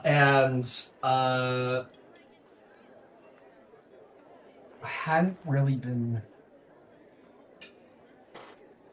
I think that's it. I think just there's this grand, unsettling, like not a sporadic like like not like nothing like that. It is a hardened, strong warrior's call to battle. A thrum, a deep pounding, like the heart of a warrior that gets louder and quicker. And then we'll erupt into sort of a roar where I'll say Thunderblood again, leading in praise to your words that have stirred everybody here, will just roar to the sky, which is immediately, like, people wouldn't even know who started it. Immediately is taken up by the other warriors, and then immediately taken up by the other citizens and whatnot, and just this almost woven-like howl, but warriors just cry to the sky, not a like praise to the Stormlord, but a beckoning of battle to the Storm Lord. Bring the worst, for we are ready. And wherever all of you are, Hekator and Leah and Zevrael in the city, often, well, Leah, you're right there, but Hekator and Zevrael, wherever you are in the city, even distant as the Wild Mothers district, which is on the other side of the city, you'll begin to hear this. And then this start like it's quiet, but it's startling in how loud it is because you know how far away it is, and yet the volume is like thunder for the distance. And this call of courage is heard throughout the city, and it's like the Storm Lord has sent his thunder to rouse the spirits of warriors. And most surely is a success, and most surely will have an effect on morale. That is for damn sure. Well done, Avatar. Yeah, take an inspiration. Take an inspiration for sure. Absolutely. Great speech. Hell yeah. Yeah, it was sick.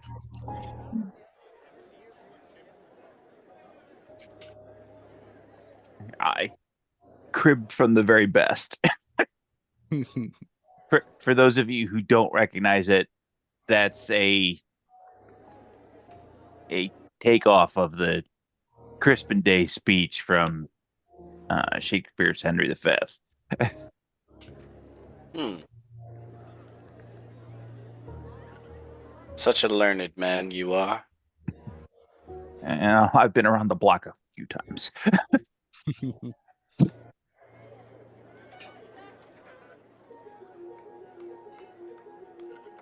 Who next? Oh shit. Who Got some now? music. Who? The pressure's Who on. is? Yep. Who does? Who else got a speech? Who's gonna try and follow? Who's got something to do?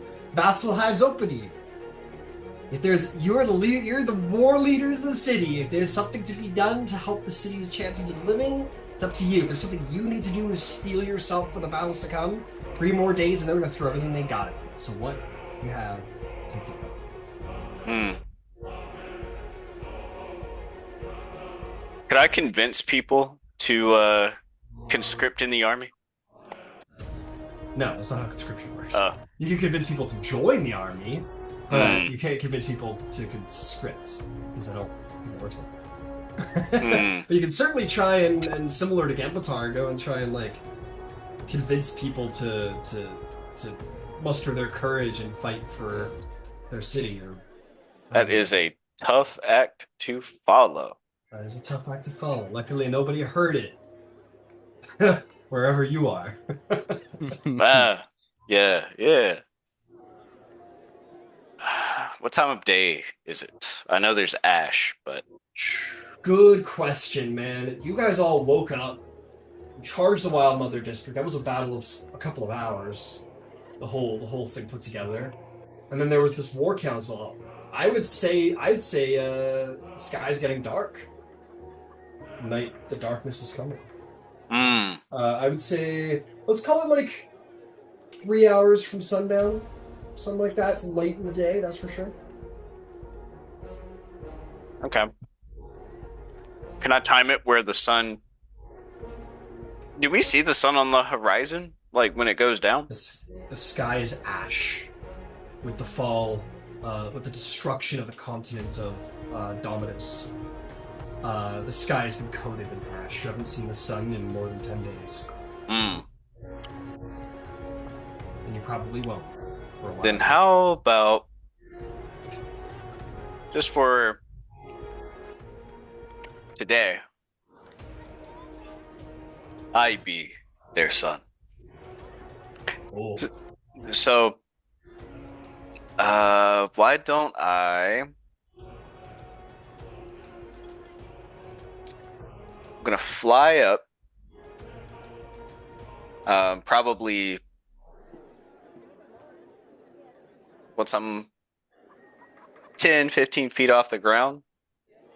I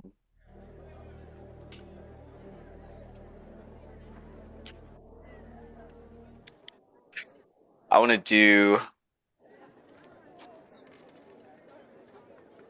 inner radiance. And just literally cast this light in every direction, as if the sun was right there above the city. We've always drawn attention, but now still more. You take flight and go, oh, there it goes. You light streams from you. Oh, people look up in awe as you emulate the sun itself in this moment. And I guess I could do the light cantrip too. Yeah, just kind of building up as much light. Yeah. Raising your sword because that thing radiates light, putting light on the sword, screaming with like light so much so that it would burn someone to be too close. If you want to just give me a performance check, sometimes words aren't necessary. Sometimes there are divine acts that can inspire. I mean, how high up would someone have to be for you to be able to hear them? Like, to still be able to hear them? I don't know. You just gave it's the same no matter what.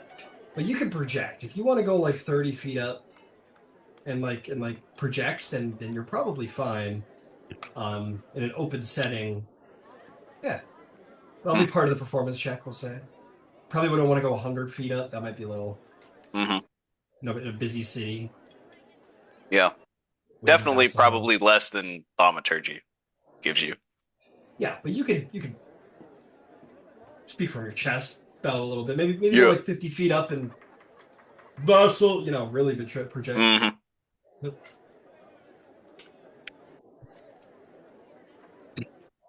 So yeah, he goes up into the sky. Literally lighten up the whole.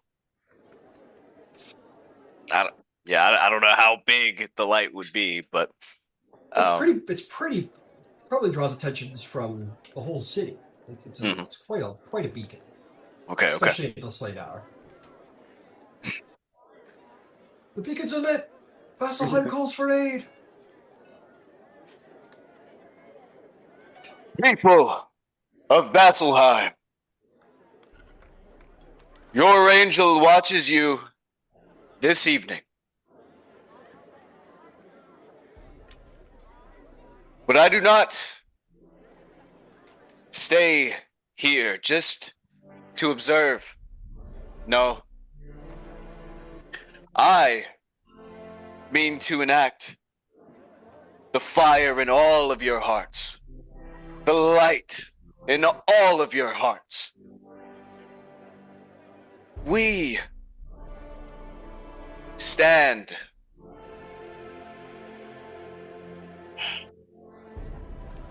after all this hardship, all this pain, all this suffering. I bring a message. A message of hope.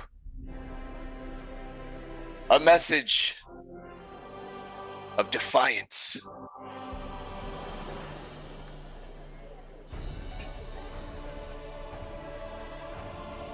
The most stout defenders of this city have been chosen. Myself, Gambatar, Hecator, and Leosatra. We have been chosen to lead this city.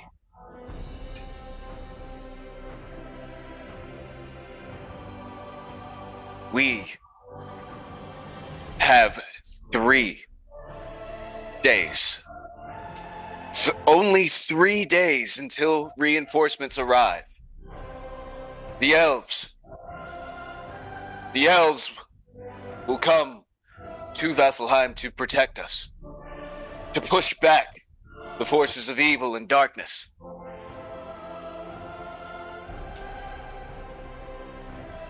But alas, we still have to last those 3 days. You must give your all. You must give your hearts and your minds to the protection of Vasselheim.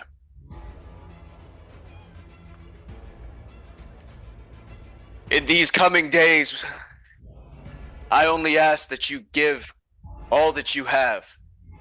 Give all that we need so that this city can live on until the end of time. As it was here at the beginning, so too will all of your spirits live on forever. Stand and fight with me and your heroes. We need you. And I, the angel, ask for your help. And then he'll just kind of do a lap around the city. Make me a big old performance check. Hell yeah.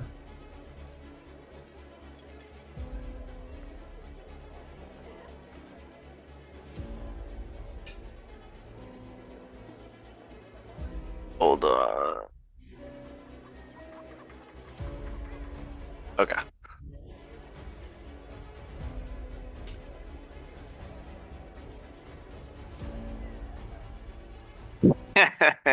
I'll use my inspiration.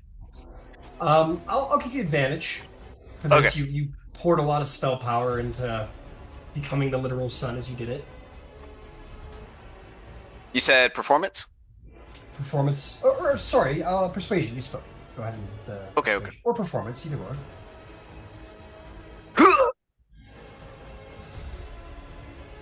Wow. That's a fat old 10. What? That's it? Yeah. I rolled heroic a nat persuasion? 1 and a 3. Yes, I will use my heroic. Sometimes the dice just don't want to see you succeed. That one's a 12. Damn. I'm sorry, man. Yeah. Sorry about that. Oh, good. I love this game. There is good news. You are the literal, well-known angel of the Dawnfather. Your light shines, and perhaps it isn't so much. The words are important. The words are good, and the words are helpful. But perhaps it is the sun that you project that is truly what people have been needing to see. Since the sun had gone, it's hard to have faith in the dawn when all is black and all is dark. And it is in that they gain most comfort. And also, maybe you're a little too high to be heard. Okay. But you tell your tale, you say your words, and you reach people. How many people? I don't know. Hopefully, it made a difference. I'm sure it did. At least that's what I'll tell myself in the mirror. Yeah. Okay. Well done. Take inspiration. What about Hecator, or what about Leosatra? Is there anything you two would like?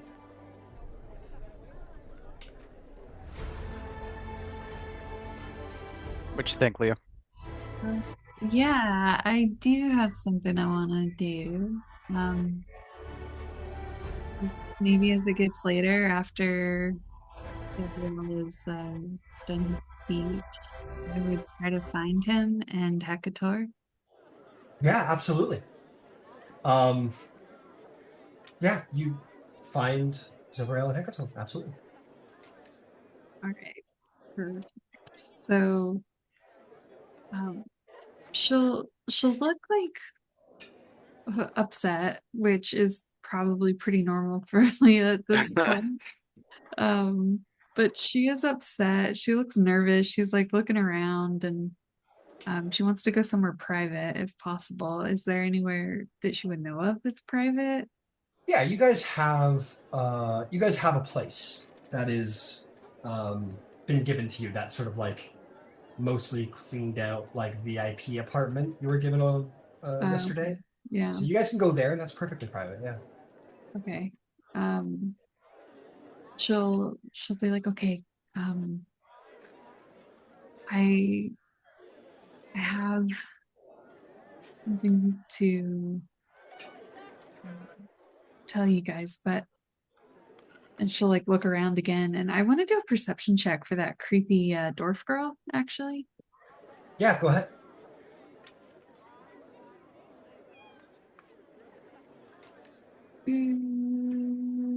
16.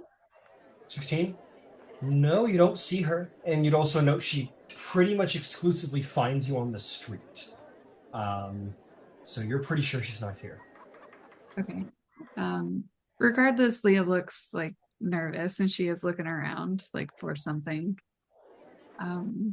It's I have something to tell you, and it's a secret though. You have to just for now anyway, keep it between us. Both of you have asked me, have inquired about my behavior recently, and well,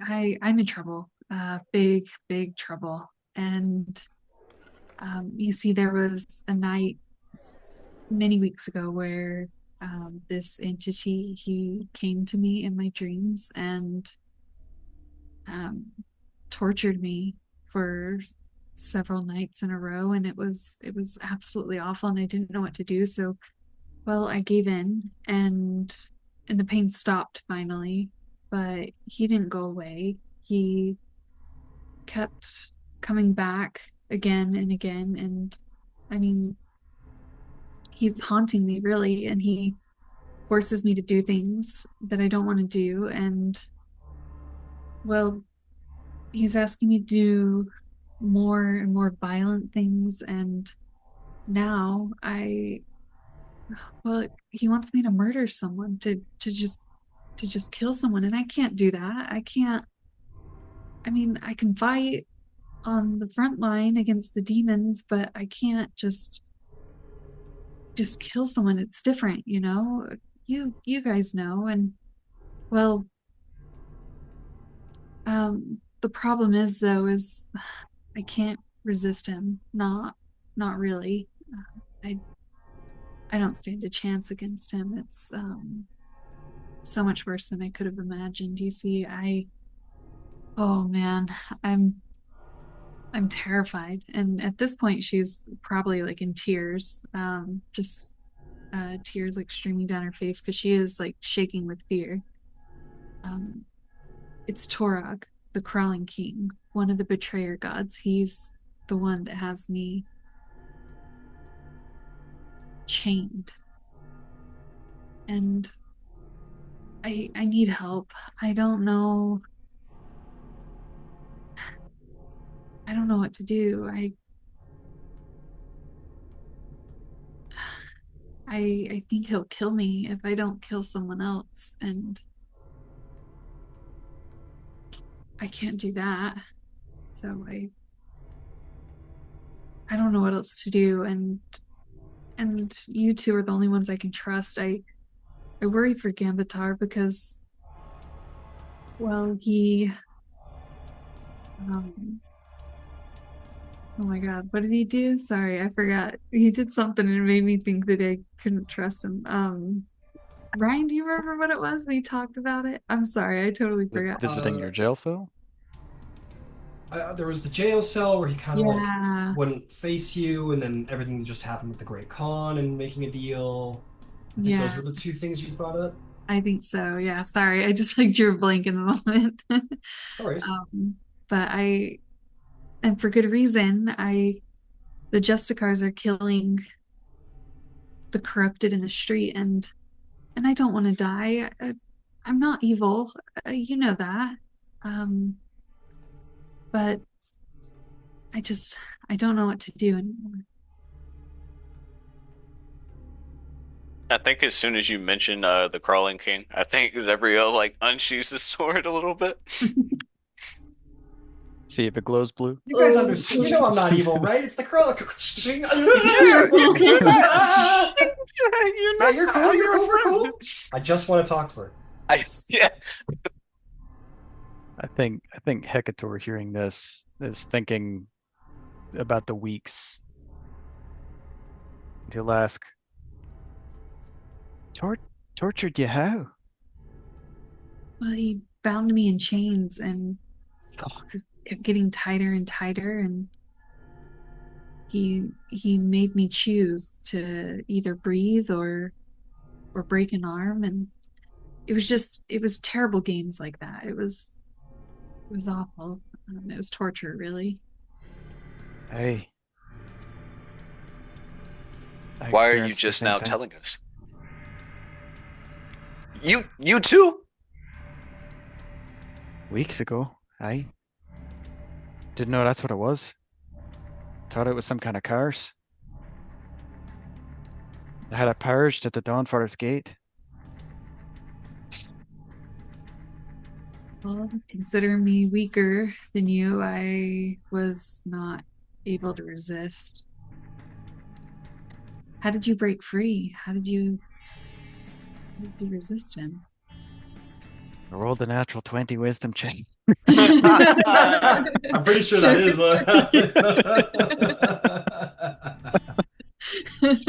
Can you learn this power? Can you teach someone this power? Not from a Jedi.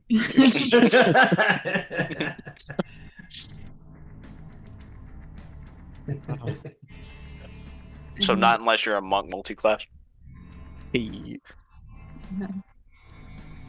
I didn't tell anyone sooner because I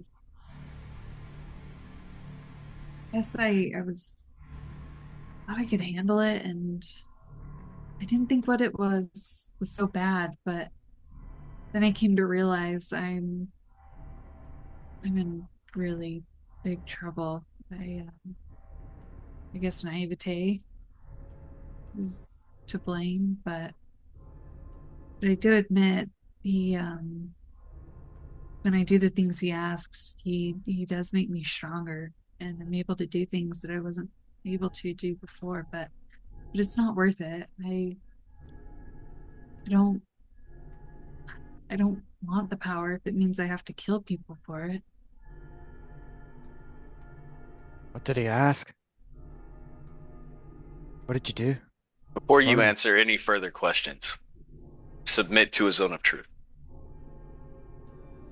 Well, if you can't trust me now, then I don't know that you'll ever trust me. Well, Um, I'd trust you a lot more if you accept the zone of truth. uh, I You may suppose need your so. spells.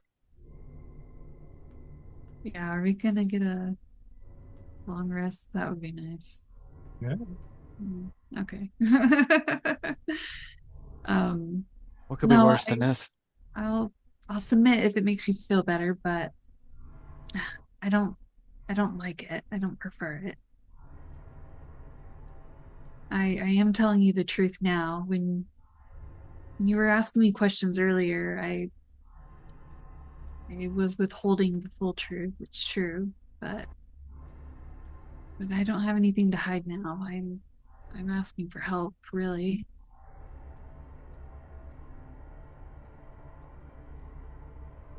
That you are.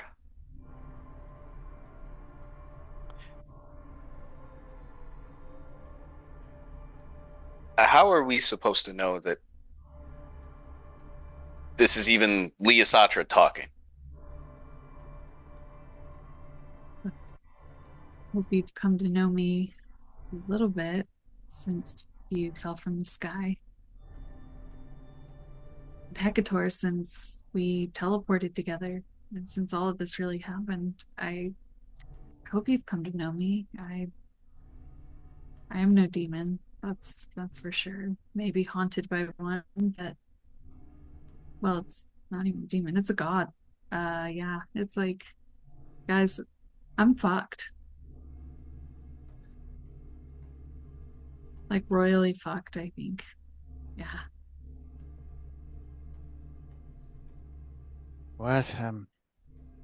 What almost killed you the first day we met?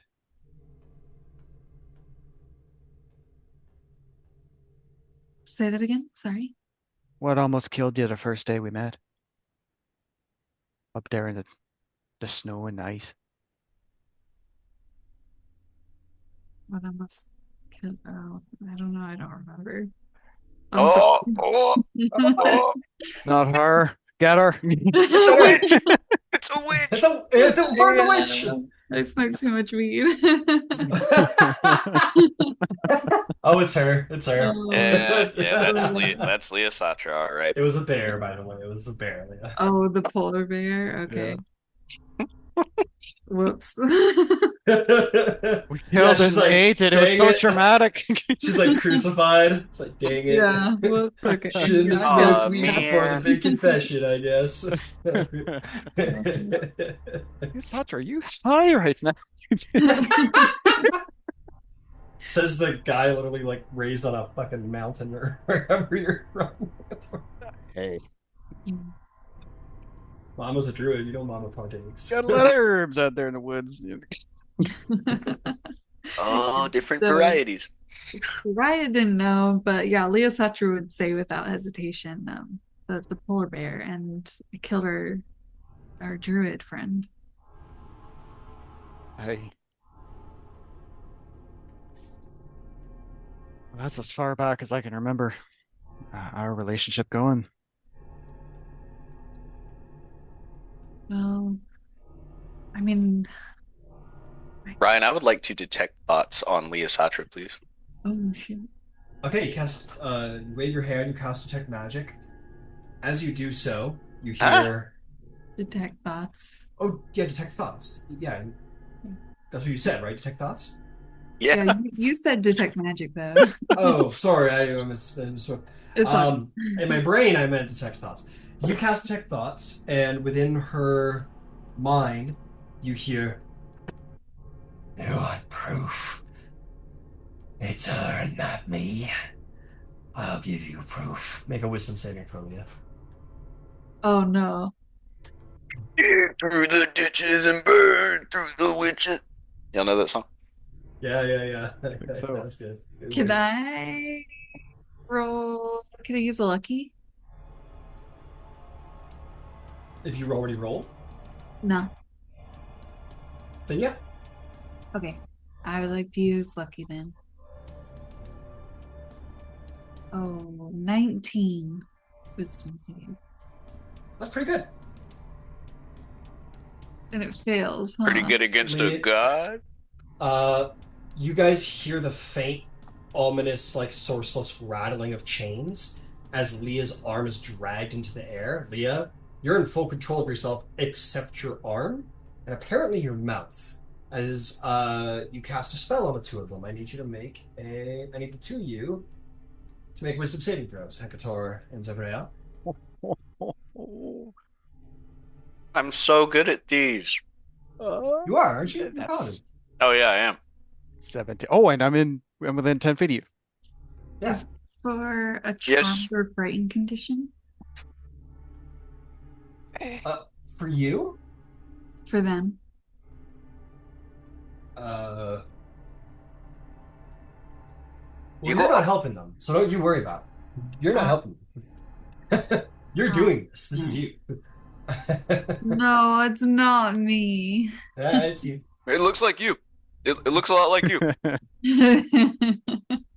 I'll use my What you guys heroic. I'll use my Nah. good heroic. If not friend, why friendship? No. 17. All right, Hector. Oh, so 17 plus whatever I had from Zev. +3. 20. Dirty 20. Dirty 20. That would beat Leah Sacha's spellcasting DC. That's a super cool thing I was about to do this morning. Her hand raises. She casts a spell on the two of you. Oh. You guys both feel your. I'm gonna do this thing. Okay, it's a saving throw. You both pass. We're gonna move on. Okay. You guys both suddenly feel your jaws being wrenched open, as if someone inserted a vice in between your molars and just started cranking that fucker away. And you guys both, you look at horribly as your two friends start going,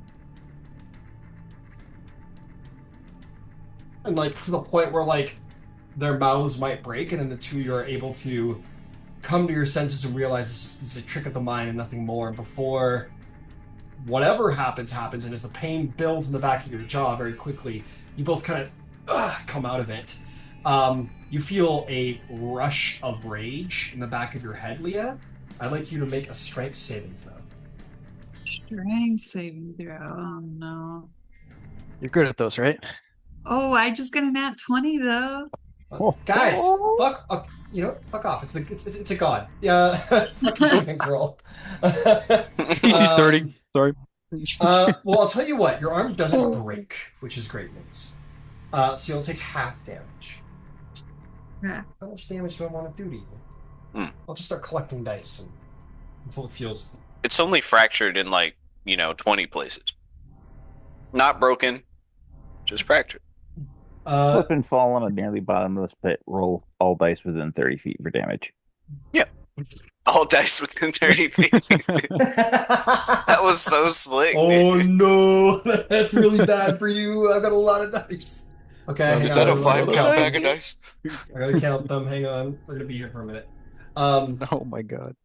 What?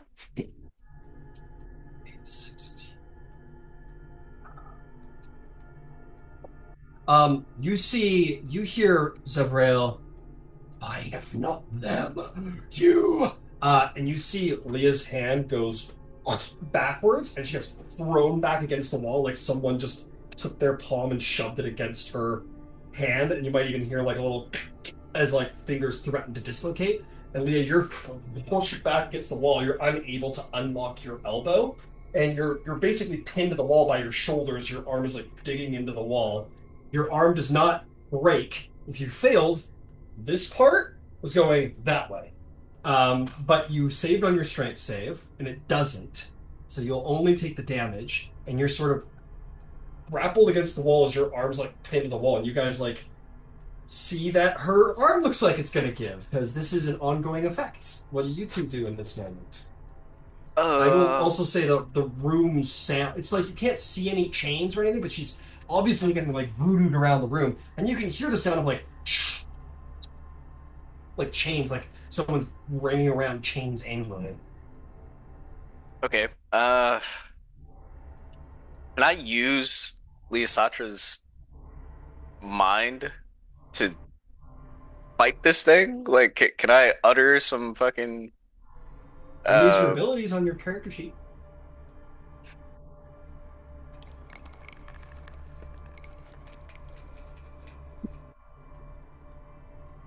But it's not like physically here, right? Whatever. You don't know. You hear the sound of chains, and you don't see any. That's for sure. So where the fuck is where are the chain sounds coming from? Do they have all a direction? Around you. No, there's no direction. It's coming from all around you. It's incorporeal.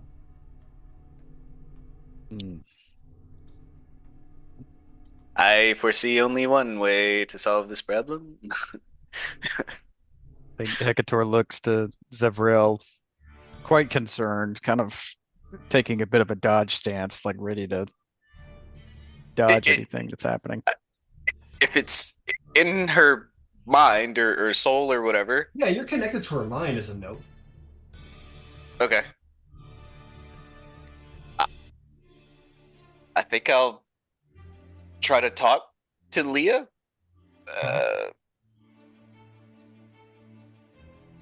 Leah, you have to fight it. Don't give in. Don't give in. trying. I'm really trying. And she'll like yell it out at you, like in pain though. Like she's probably suffering right now. Like You I didn't remember take what whatever damage it was, happened did when you? you fought and struggled against me. The more you struggle, the more I grow tighter. Leave Make another her strength saving alone, throw. betrayer. Make another strength saving throw, Leah, No, no.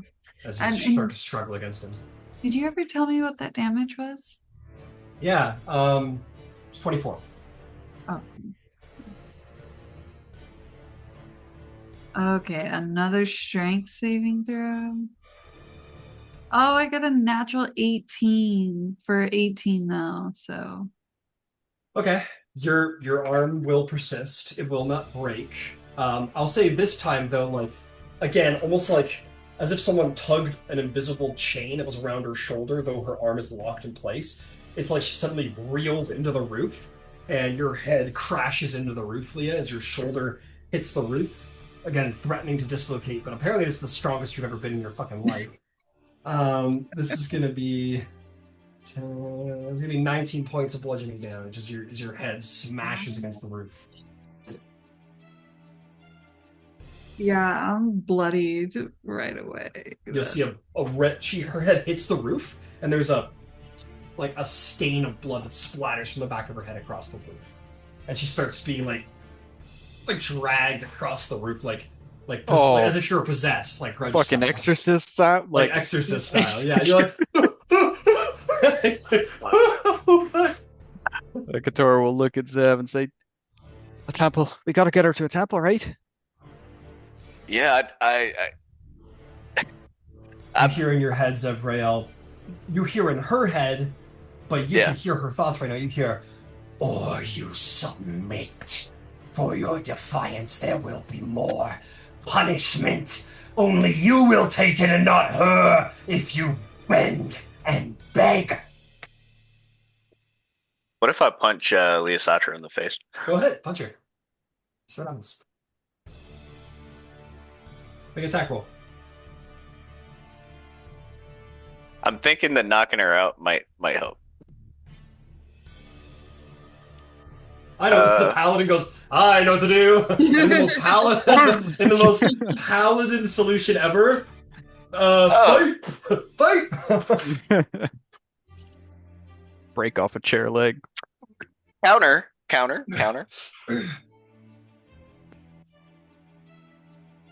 I don't even know her. Sorry. Can I try and abjure foes? Hey, there we go, paladin. What is the saving throw? DC 15 wisdom save. Try make me a wisdom saving throw.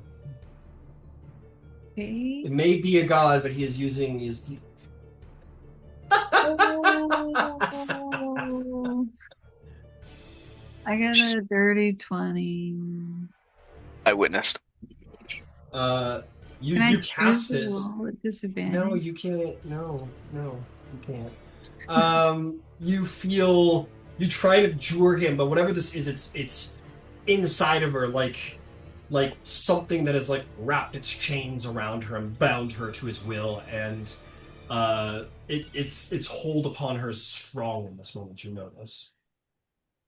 Okay. It was a good bet. Yeah. I think Hecator will sees his bed right next to him. I think he'll grab the blanket off of it and try to like throw it over her face just so she can't see. Like hopefully prevent casting and then just like wrap her in it and pick her up. Okay. If possible. Maybe a grapple check. Go ahead. Maybe an athletics check. Soraya, roll your nat 20s. Go ahead and make me the acrobatics or athletics. 21. 15. Okay. Yeah. The sheet comes up, and like he's only really in control of your arm, and then you feel Hecator's massive arms like fucking bear grab you as you're blinded. And you got her. You definitely got her. Temple? What? At the temple? Oh, that was very fast Scottish. Anyway, um, yeah. Taking a You lot gotta of go to time. the fucking temple, mate.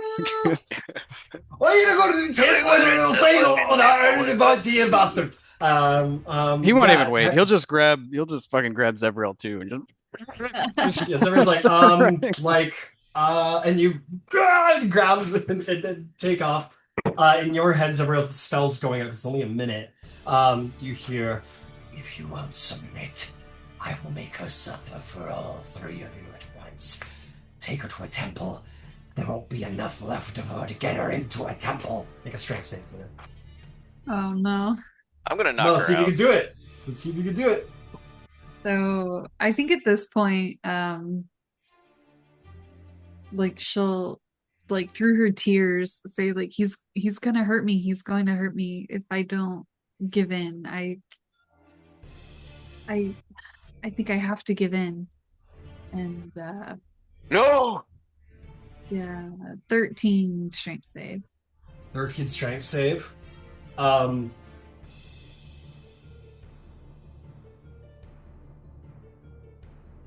How many hit points you got left? Tell me that. 23.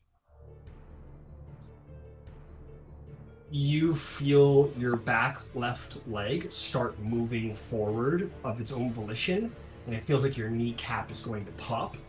And you hear in your head, "I will only allow you to keep your kneecaps if you inflict pain on yourself or one of your friends right now, as much as you can." You feel it's going to pop if you don't do something. What do you do? Oh no. I'll hellish rebuke myself. Hellish rebuke yourself? How do you hellish rebuke? Okay, I'll tell you what. If you stab yourself in the hand, you can hellish rebuke yourself. Or wait till the kneecap pops. You need to be attacked in order to you need to take damage in order to hellish rebuke.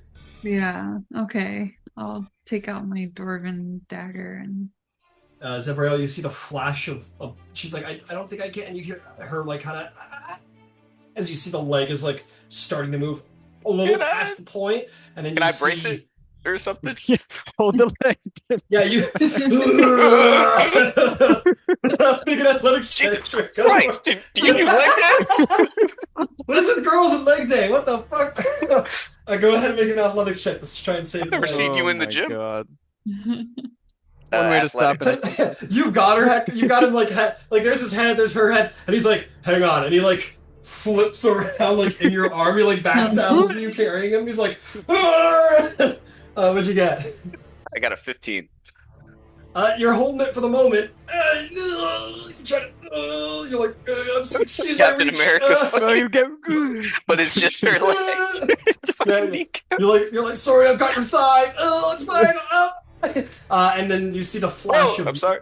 as Leah sinks a blade in the palm of her hand, and then flame like geysers out of her hand in all directions, like searing her hand. And in that moment, you all the resistance is gone, and you just and the leg works fine. I'm sorry. Oh.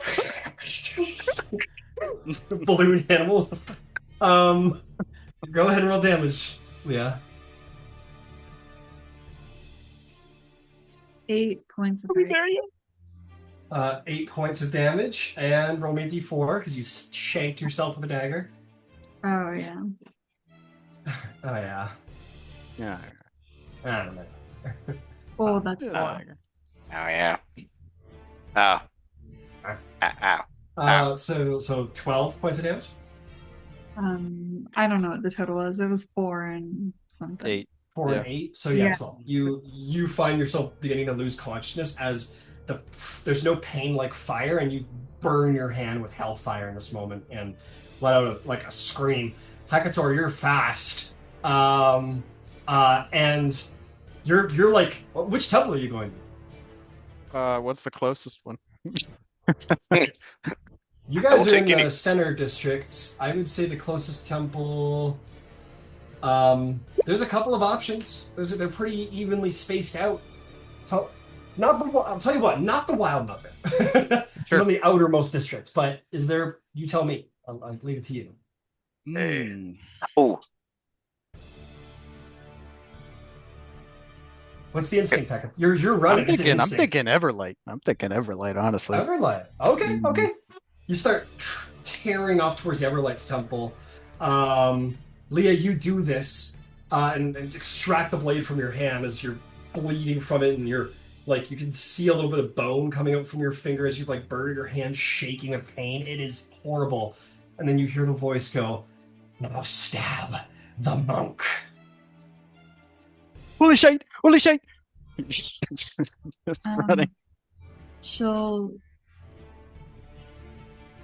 say, Stab the monk. I did what you asked already. I hurt myself. I've done this. I've done it already. I'm done. Stab the monk. No. Make a strength save. Oh, You're there. You're like you see it. You're like, hold on. You're running. You're there. my detect bots done. Yeah, it's done. Okay. But you hear her like she's like, no, please, I already did. And you hear in your mind, you're like, you are my prisoner. I am your jailer. This is not a negotiation. You do what you're told. What did you roll? I didn't roll yet because I kind of want to roll with lucky again. Yeah, sure. Roll lucky. Oh man. Look at him holding those dice. I know. I don't think it's gonna help. I'm almost done for. Oh, this is for you, baby. At 19. This is for Strat. This is for you, honey. That's gonna be yeah, you lose consciousness. And as you're like, no, I did what you said. You're like, she's like, no, I won't do it. I won't do it. You don't know what she won't do. She says she won't do it. And Hecator, you look down to see the burnt hand that's shaking. One by one, the fingers go like backwards, and as blood squirts out of the hand, and Leah, you just lose consciousness as Hecator, you dive through the fucking door, and people like jump out of the way. The place is packed, obviously. The place is packed with people. And you dive in. Fuck. And yeah, Leah's out. Zevrael, you're just like, hung there in the arm, and yeah, but you got in. But the sounds of chains, the influence of this god does seem to cease at the door. But Leah's, she's out. Like death saves out, or just unconscious? Like Make a medicine check. I'll lay on hands. All right, there you go. probably better. Watch how much lay on hands. I'll give her 5 HP because one punch can knock her out again. 5 give her 5 HP. Leah, you lose consciousness and you immediately come back to what has been done to your hand, and you remember the original threat that he would ruin your fingers and you'll never be able to play. It seems you made good on his threat. Your fingers are like dislocated and like wrenched backwards. You imagine it would be pretty impressive if you would ever get to play again, and that is secondary to the immense pain of that is in your like horrible burned hand. People scream. Someone passes out. Clerics! I need clerics! Clerics come. What seems to be the problem? Fix her head! Oh shit! Oh my god! She tripped. I'm going to throw up. I'm going to throw up. He's like, no, he's like, he's like, that's, by the other lights, very well. And he will, he'll lay on hands. Or actually, he goes to put his hand on, and one of the older priests like grab his hand and says, "You know the protocol about casting spells. She's not dying. We must preserve our spell power for those who are dying. There's too many. I'll fucking I'll yoink this motherfucker, bring him to me. He's like, heal. Make an intimidation check. Got it. By the order of the Dawn Marshals. Hey. Magic Oh advantage. my god. Take advantage. A Secator declares the authority of the Dawn Oh! Marshals. Both of them go, all right, very well. And they come forward and they pour healing magic into you, Leah. It is not a comfortable sensation as your skin and nerve stitched together, your fingers sort of crack back into place one by one. It is. Well, I'll tell you what. Maybe a con save. That's fair. Yeah. Dude, enough. Okay. Is that With another all one? these eye rolls. Jesus Christ. What'd you get? 24, it sounds like? 24, yeah. Damn, dude. Wow. You feel consciousness ebbing away from you just from like how overwhelming the pain is, but you manage to like grasp onto consciousness. And by the Everlight, you are healed. By her mercy, you are whole again, Don Marshall. Clerics, we are not finished, I'm afraid. Whatever do you mean? There's like dozens of people standing around, like shocked at what happened. Leah's gonna like plead with you with her eyes, like, and shake her head no. Like, don't. Don't what? Your fingers just exploded. I don't know these people. I don't know if they can help. They can help. We won't know unless we try.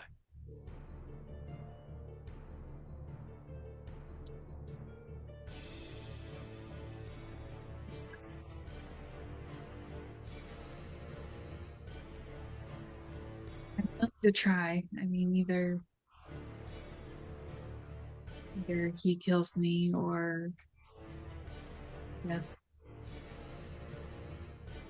He has no power here. I don't know if that's true. Well, There's you're not. some way. Good. Make me Oh. an insight or religion check, Hecator and Zavriel. All right. You said insight or what? Or religion, your choice. Different information for different roles. I'll go religion. You go insight, my boy. Perfect. 22 insight. Yes. 17 religion. 17 religion. You know, ever the celestial spirit. You know, this is certainly the place for this for redemption. If you had to get refined about it, like, you know, faith is an important thing, and you do know that it has to be willing on both sides. And certainly you could try and convince Leah into having these people try and help you. And certainly there's parts of her story that require redemption. She's submitting to pain and suffering. That's difficult to tell someone like you've done wrong, like you're tormented horribly in your dreams and you broke to a god's torment. Like that's The worst. I don't know what you have to apologize about. So you're like, so this is absolutely a place that this could happen, but you do know it has to be, the faith has to be genuine. And the willingness has to be good on both sides. And the better the goodwill of the faith, the better that this could possibly happen. But you have the right instincts. Now, that leads me into yours, Hecator, who, as always, is more like a person, sees the person behind it. And you see Leah's like fear and apprehension, and in this moment, in this short space of a couple of minutes, you very vividly understand the plight that Leah's been facing this whole time. The scrutiny of these holy people who have no choice but to enact difficult measures to contain corruption. And then the suffering that she has endured and the difficulty of how do you trust anybody, even good people, when this happens. And you do recall, Hecator, something about Leah.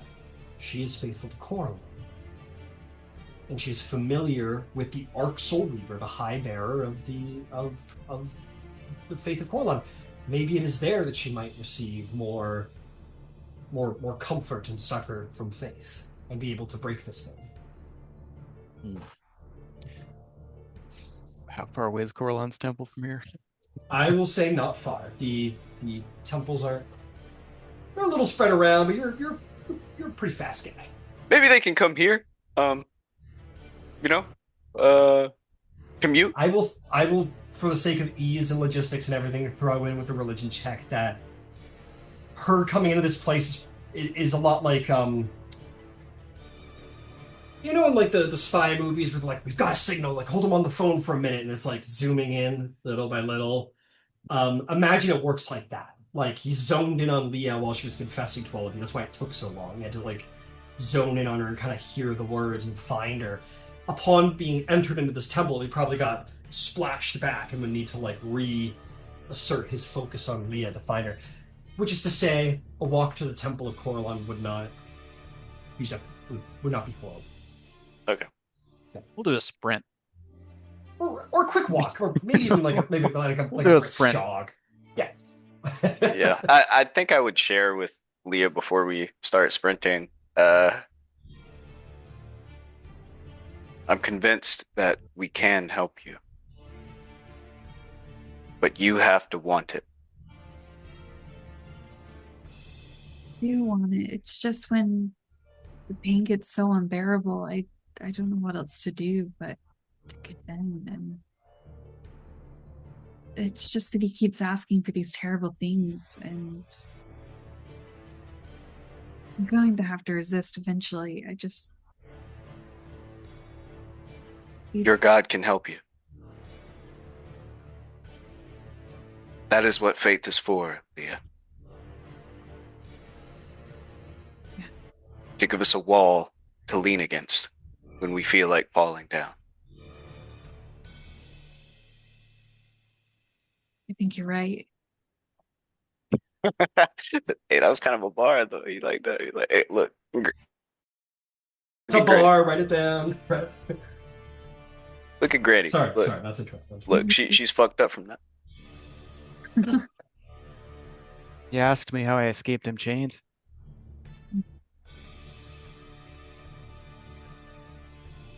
They only came in my dreams when I slept. I had the priests. And the paladins watch over me at the Dawnfather's gate.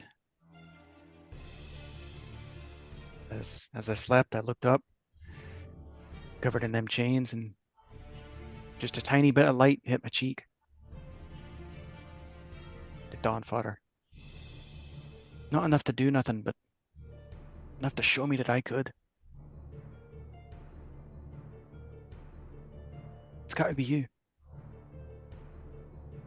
You gotta think of what you're going on for, too. Not just for yourself, but for all of us.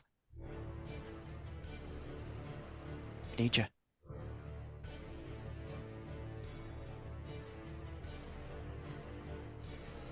You're right. Gabrielle, I do have faith, and I do have much to live for. And you do give me some hope. Admittedly, I'm pretty desperate and take all the help I can get. So thank you. I would like to go see Arch Soulweaver and maybe speak with Coralon. Yeah,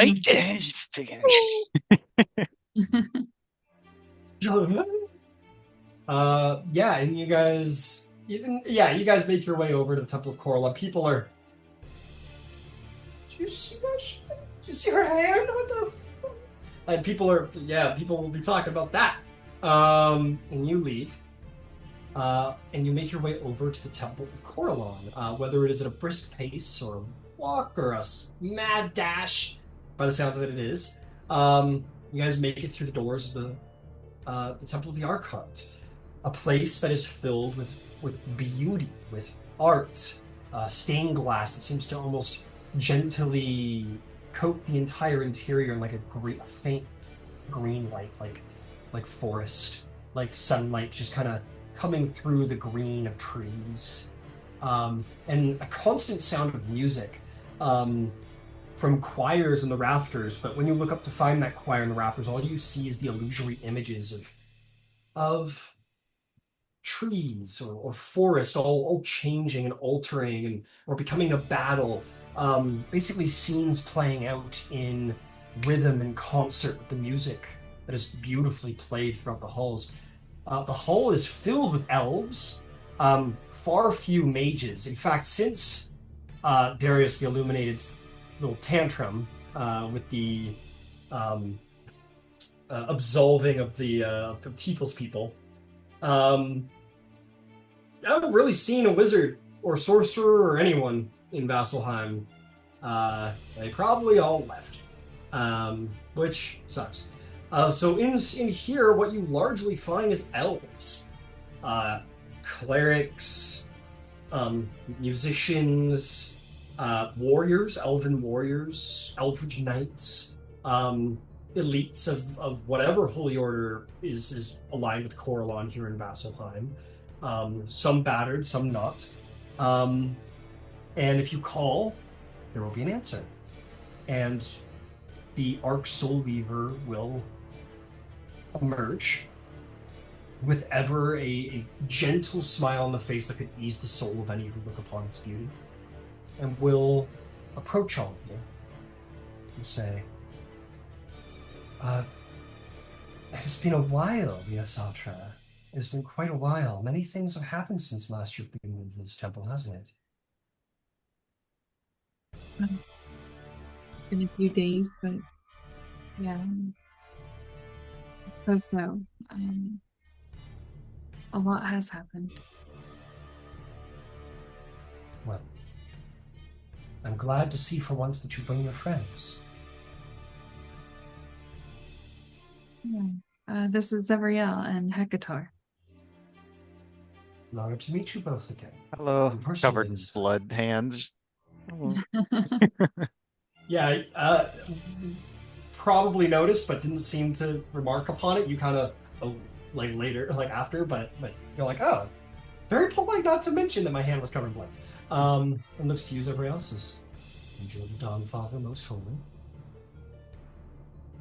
May his light guide all who witnesses. May his light push back the darkness. I would love to continue our religious sayings, but Leah needs urgent help at this time. Dark Soul Weaver looks at you knowingly, says, I expect this conversation is not one for public ears. Come. And we'll escort you all into the same sort of like art collection that you were showed the first time you were here, the private spaces here, which we're growing more and more sure is like the Arc Soul Weaver's like private collection. It leads you into a side room that has books and sitting chairs and is very nice. And there is a window that looks out into like a beautiful forest with like a little waterfall and is absolutely an illusion, but is like beautiful to look upon. The Arc Soul Weaver gestures for you all to sit if you wish and says, what seems to be the issue?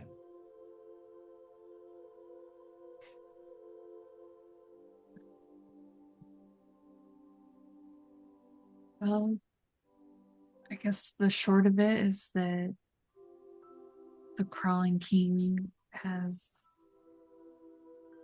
his claws in me.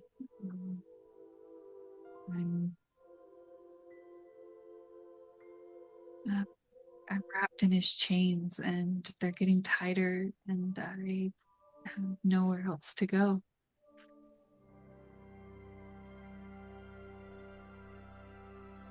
When you're ready. You're ready to be free. You're ready to be free. Well, yes. I can't. You know, the first. Sorry, go ahead. I can't keep doing this. The first day you came to this temple, I saw the shadow that hangs on you. I admit I did not know the intensity of it. But you have walked your path, and you have found your courage. And now it's time for that courage to be rewarded in faith. Let's see what we can do.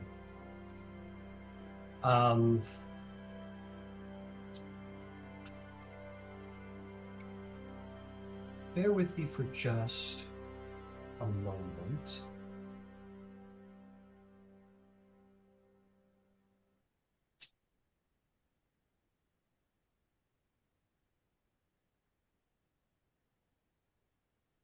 Okay. Any rituals or ceremonies? What are you gonna do? You got any special I'll hold the knickknacks? Bible and speak in Latin and throw water at you.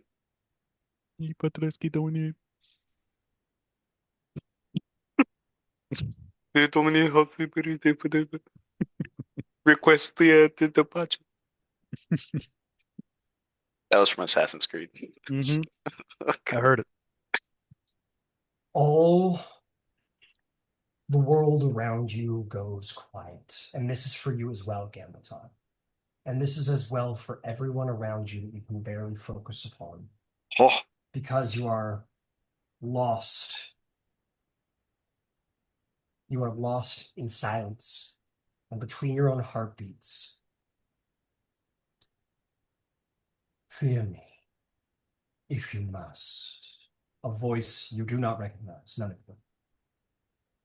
But hear me and despair. You were warned about me. Since childhood, perhaps. In sermons and nursery prayers and stern little lessons whispered beneath painted saints, they told you that if I ever spoke to you, my words would be poison. So listen carefully. Because all that poison is medicine taken without care. Now, please do. Keep your suspicions close. Hold them like a knife behind your back. Measure every word I say and weigh it against only what you yourself have seen with your own eyes. You have seen walls break. You have seen meals grow smaller and prayers grow longer. You have seen soldiers stare towards the gates with faces of men already defeated. You have seen holy leaders speak of endurance while sending the city's faithful to die in their stead. You have wondered, quietly, shamefully, how long do they intend this to continue? Then, that thought is yours. I did not place it there. You think I have come to tempt you? That is the word, yes. Temptation, a useful word. It lets the faithful dismiss any thought that troubles obedience. Hunger is temptation. Anger is temptation. Doubt is temptation. The desire to live when a banner demands you die is too temptation. How convenient for the banner, and how convenient for the man holding it. So let us be precise, you and me. I am not here to tempt you towards evil. Evil is already here. It came through the gates before my armies ever did. You know of what I speak. They wear ranks and sanctity like masks. They brought it when they sealed the granaries while your children cried in the refugee wards. They brought it as death orders were whispered over the wounded because there were just too many mouths to feed. They brought it as they had the heralds proclaim acceptable losses written by hands that did not themselves want to be lost. It came as noble families moved behind the third wall while common sons were sent to die on the front lines.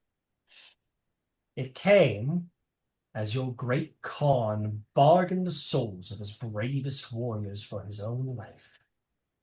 Yes, he did. He did. Now they will clean that story before it reaches you too well.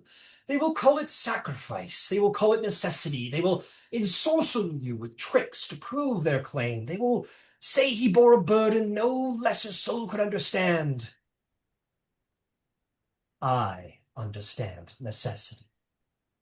It is the one God all mortals obey yet. But ask yourself this: how many of those stories of heroism are only shame dressed for parade? How many brave sacrifices are crimes lied about? Only once? If once, then why not twice? You know this. You have always known this. That is why you're still listening to me. Not because I have convinced you of anything, but because something in you is tired of pretending. You have been told I am the father of lies. A flattering title, incomplete, but flattering. Lies are easy. Any fool can lie. Your city is full of lies tonight. The reinforcements are near. The gods have not abandoned us. The high bearers have a plan. Sleep, child, the walls will hold. I do not need to add to such a crowded art. My gift is simpler to you. I reveal the lives that no one wants told. So here's the first line. Vasselheim will survive! It will not. It will fall. Here, soon, with you and all the children inside of it. Here is the second line. Your leaders believe, no. No. They know Vasselheim will hold. They have counted the grains, the healers, the arrows, the bodies that could still stand between them and what is inevitable. And the last name on the page? You know it's yours. I know it's yours. And with all these lies, allow me to share you one truth. The gods may yet indeed perform a miracle. I will not deny it. Perhaps dawn will split open. Perhaps some shining host will descend in the last hour. Perhaps champions will rise among you, bloodied and impossible, carrying salvation like a torch. Perhaps. And you have built your whole lives on perhaps, haven't you? Perhaps the prayers will be answered. Perhaps enough young have been bled dry on the altar of faith. Perhaps the dead children will understand. Perhaps. I offer no perhaps. I offer terms. At moonrise, the gates are to open. Weapons are to be laid down in the squares nearest to each district shrine. Every soldier who surrenders before the third bell will live. Every healer will continue their work under protection.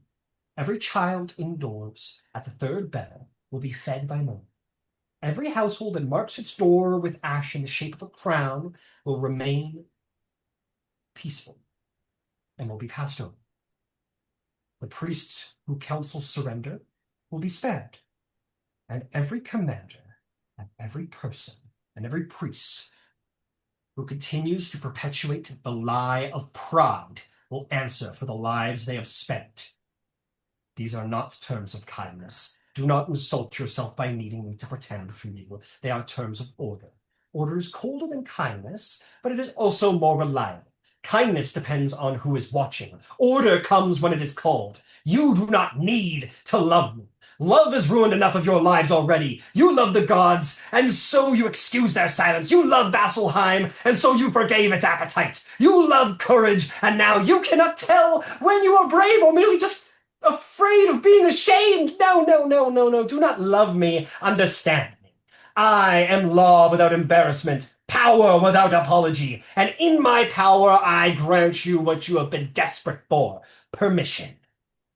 Permission to admit you want to live. Permission to admit the person beside you matters more than a pile of stones. Think of them now. Not the stone walls, or the superiors, or your sergeants. Think of them, the real Vasselheim.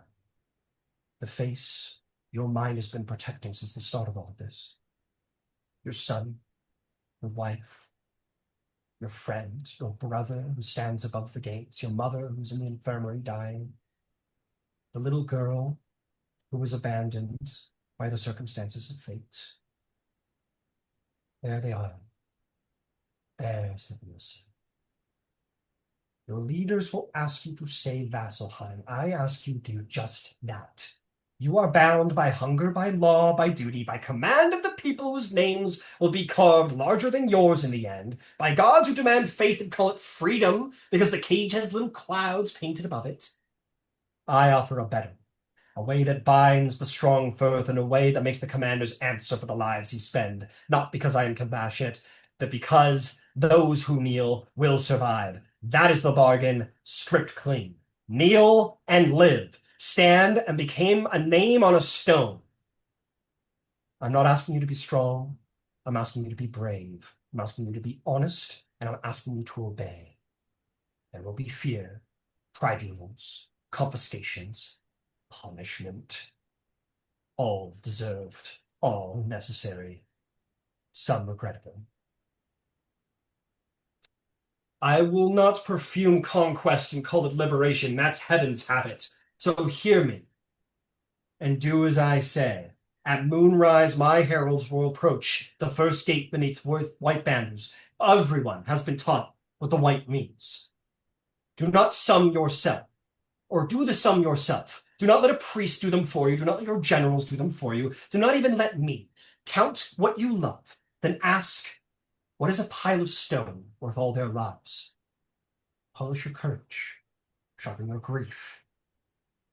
And if your answer is the names of the ones that yet can still be saved, the ones you love, then do not waste what remains of the night pretending.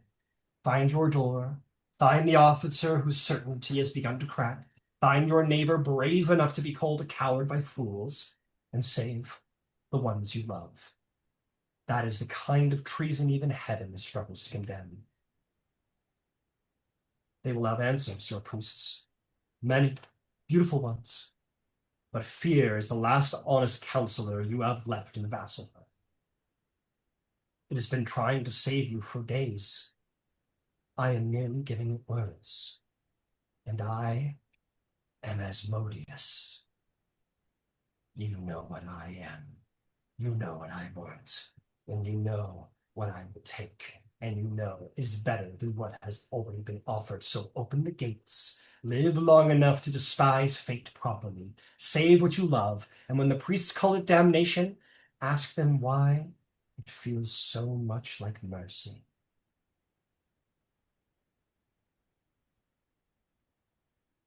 And that is where we'll end the session.